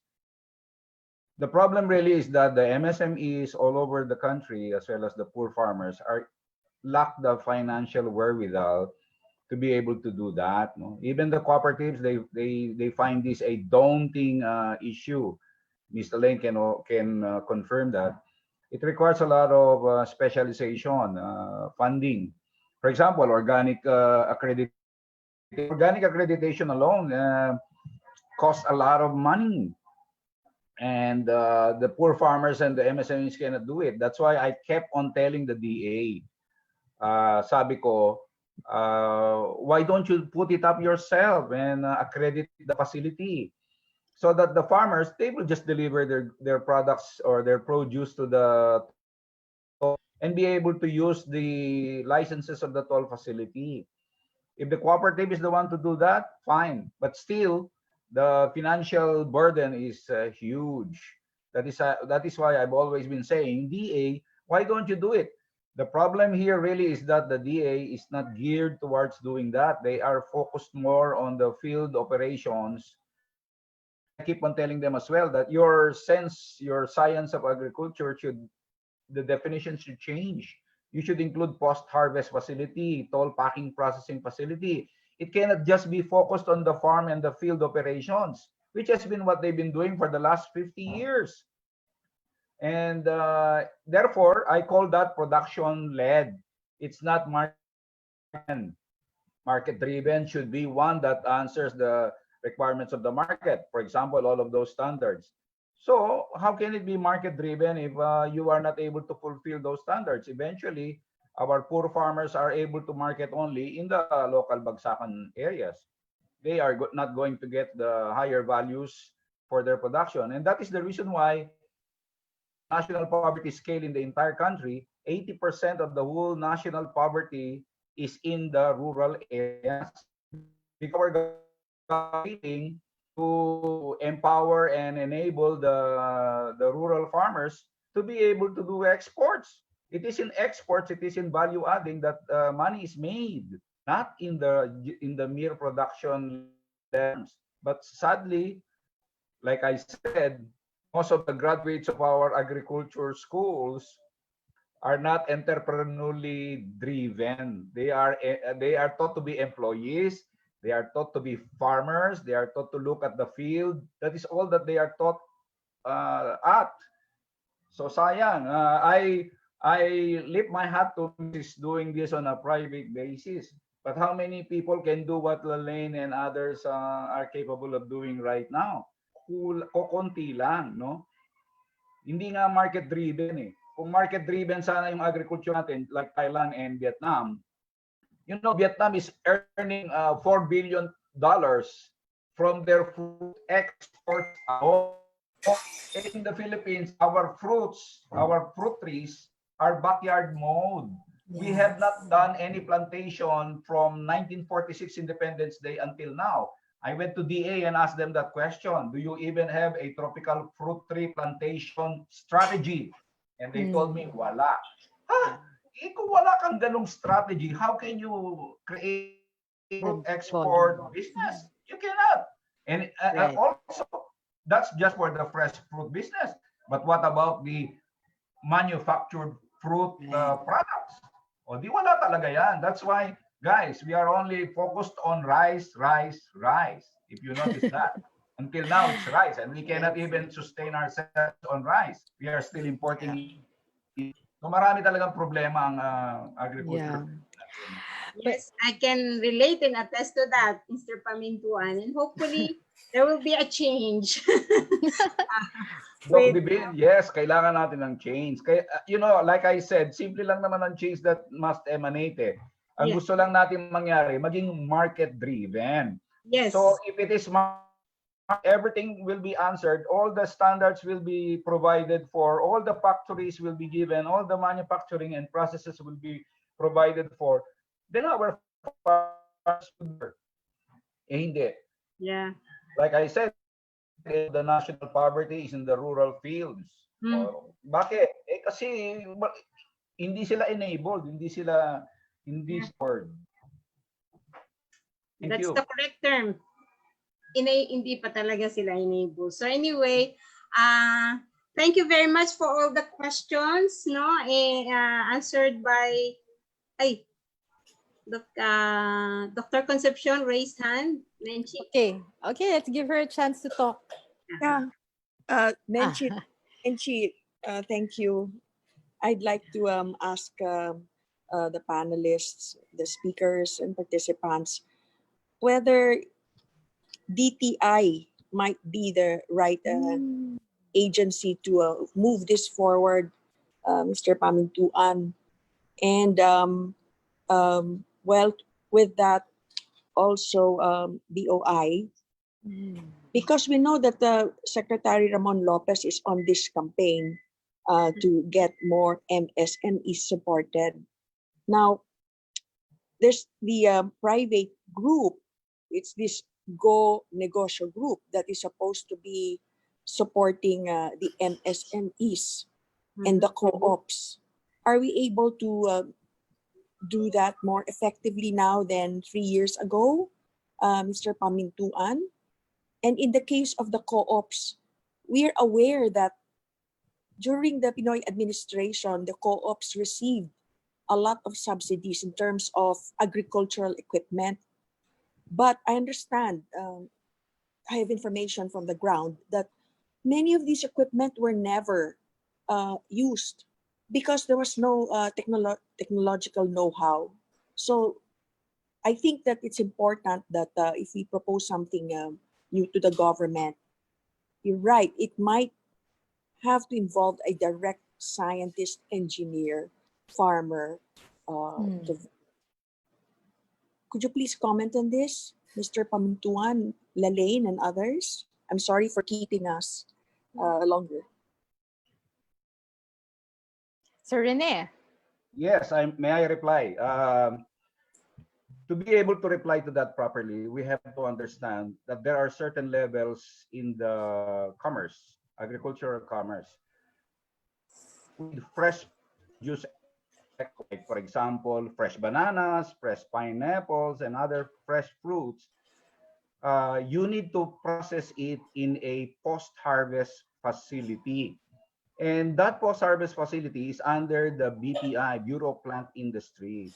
The license to operate a packing plant for banana, apples, and other fresh fruits resides in the Bureau of Plant Industry.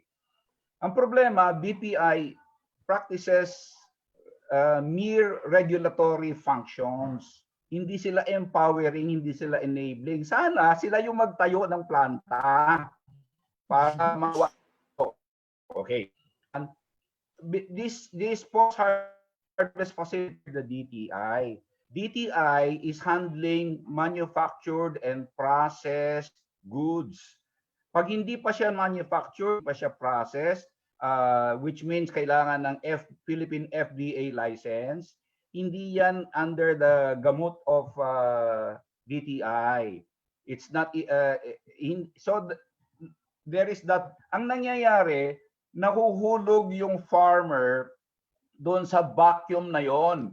May butas at nahuhulog siya doon. Hindi niya malaman kung kanino siya tatakbo. A packing plant and a processing post-harvest facility, it should be under the DA. Now, question, ilan na ba ang pinagawang post-harvest facility ng DA? Hindi, at saka hindi, walang magaling na strategy for this one. Hindi siya nationwide ang strategy niya. Pumipili lang sila ng konting-konting lugar na hindi naman cover lahat ng requirements ng mga farmers. O bigyan kita ng example, for example, let's say tomatoes. If it is market-driven in an area, magtatayo ka ng planta, DA, magtatayo ka ng planta and DOST, that will produce the proper tomato paste that you need, right? And then you go down pabaligtad until such time that you will go to the fields and the production and the planting of tomatoes will be handled in such a manner that it will be efficient, economical, volume talaga ipoproduce niya, and the quality you need will be produced. But we are not approaching it in that basis. Alam nyo ba, DOST, maybe even DTI, will provide the facility.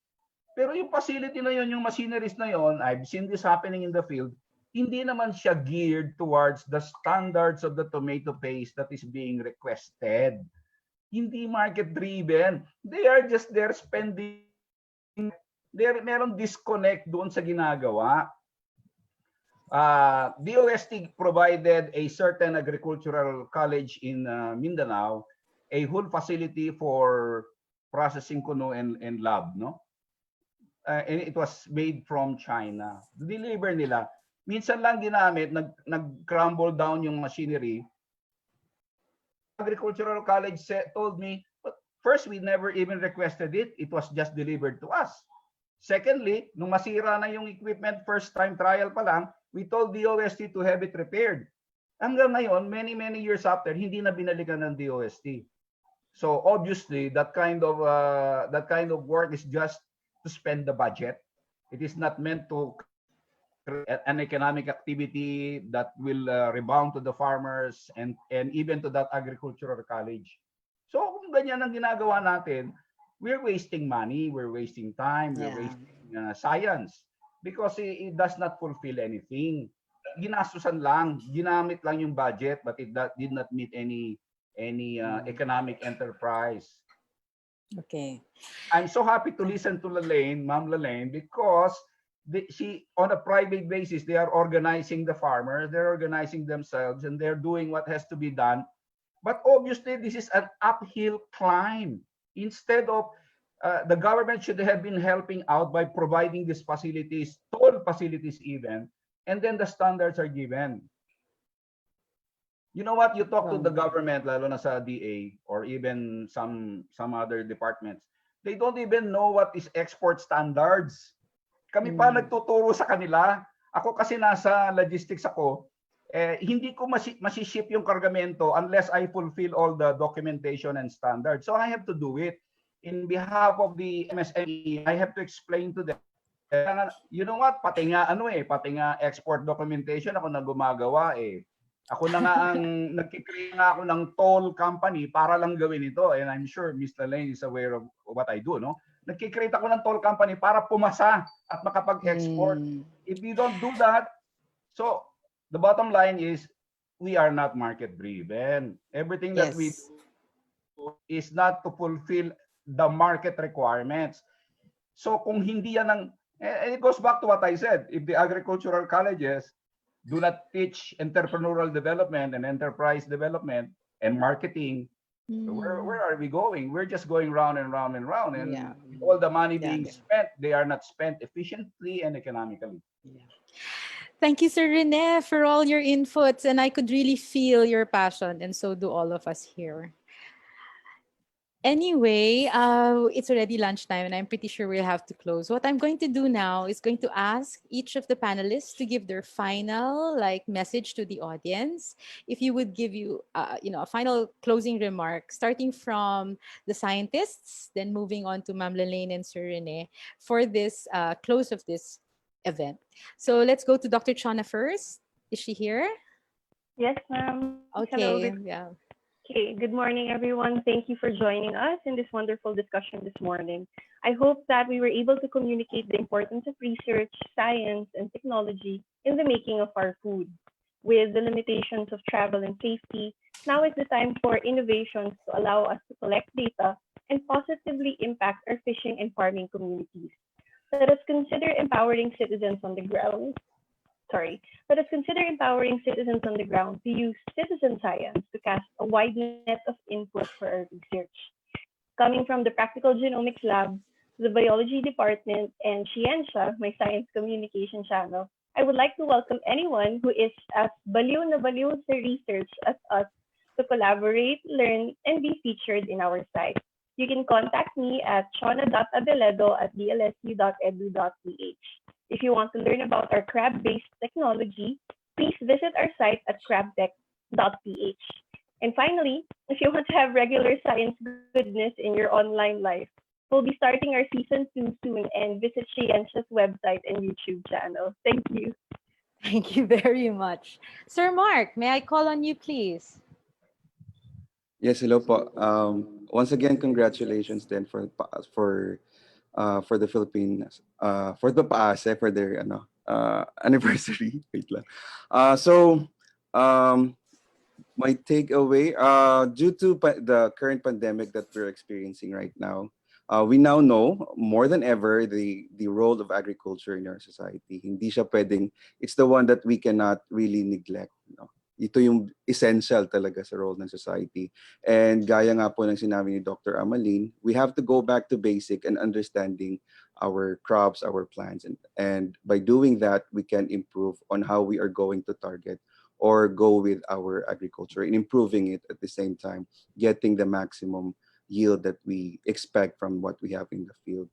So yun po, hopefully, together with Sir Rene's passion towards improving sa agriculture and marketing side. Sana po will improve more, hindi lang po for the better, but for the best towards the Philippines na din po. May I call on Sir Billy, sir? Okay, thank you very much po, Mamenchi, and thank you very much to all those who attended and participated in our program, and also like Dr. Mark, I would like to congratulate PAASE for the anniversary. Now, as a Christian Scientist, I would like to share this. This is my firm belief, that the solutions to all of our problems, and yes, even for COVID-19, they are actually already out there. That's how good our divine Creator is. We just have to work together to search for them, discover them, understand them, apply them, improve on them if necessary, and share for everyone to use or at least appreciate. And that, I believe, is the job, the goal of our science. Thank you very much po. Yes, let's call on, is Ma'am Weng still here? If she isn't, Dr. Amalian. Ma'am Divine? Di mo ba na-miss si Marla? Ay, si Marla pala. Sorry.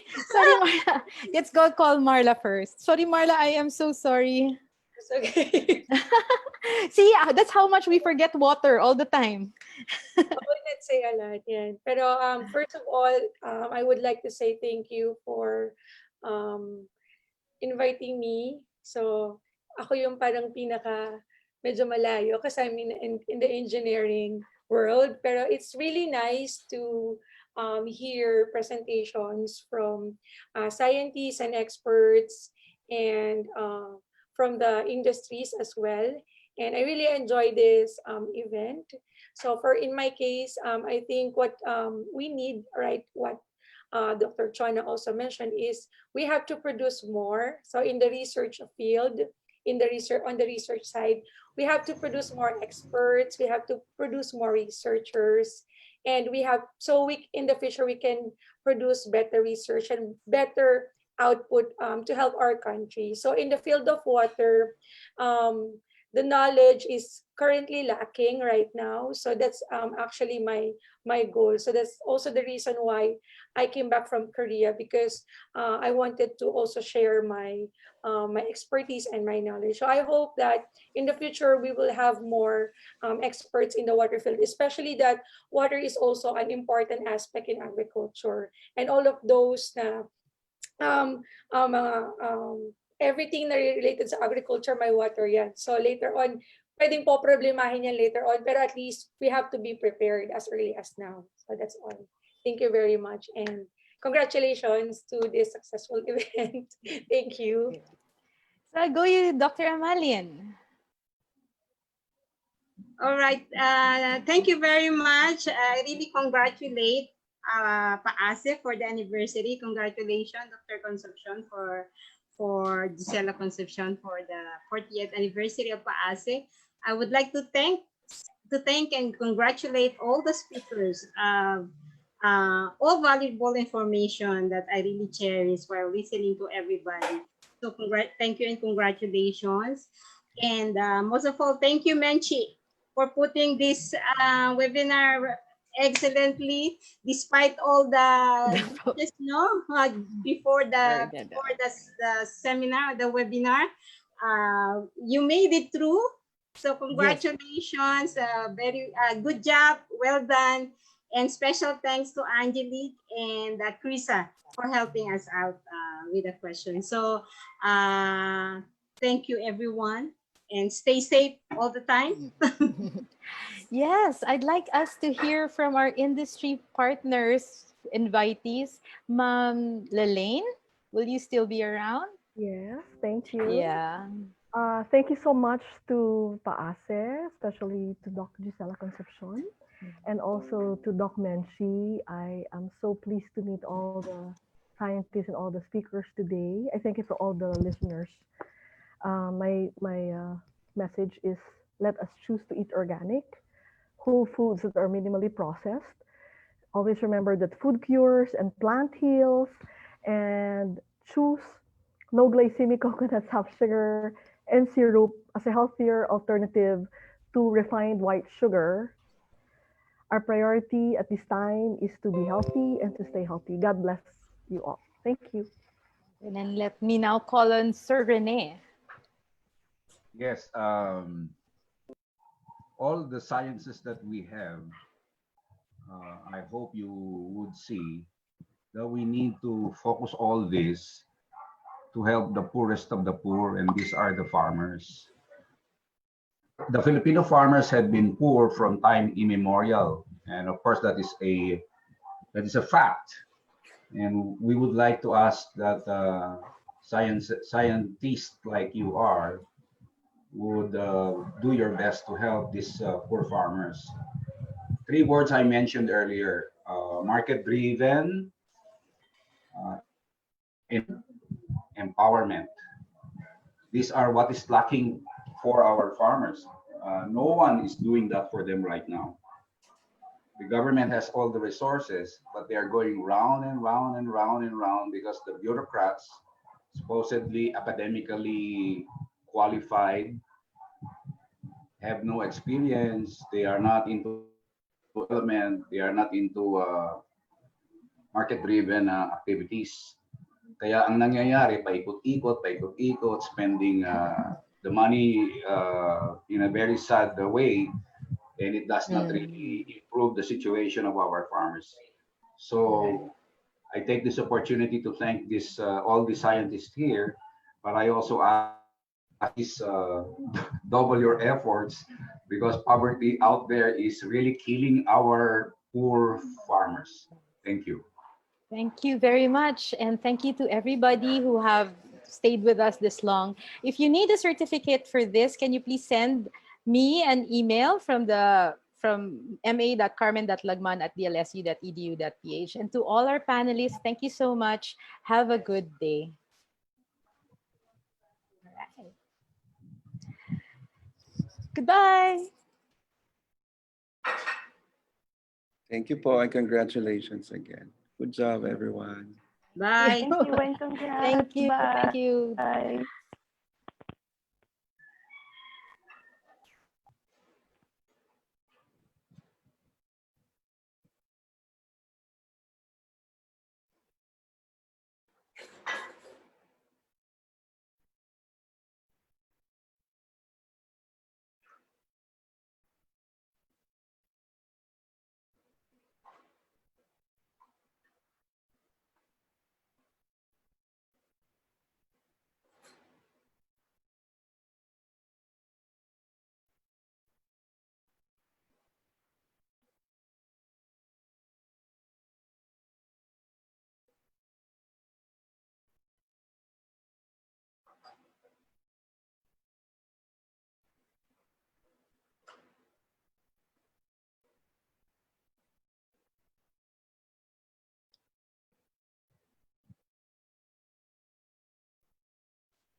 Hi, Tatay. Finally done.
Hello, Sir Mel. Hello? Hello? Hello?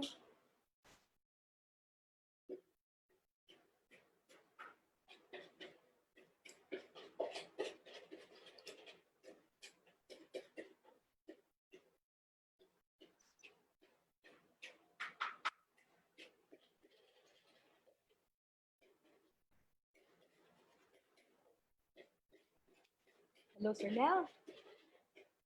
Hello, Sir Mel? Hello, Sir Mel? Hello, sir. Yeah, patayin mo na. Paano ba patayin to? Hanggang na, patayin ko. Papatayin ka na. Sorry. Okay, thank you.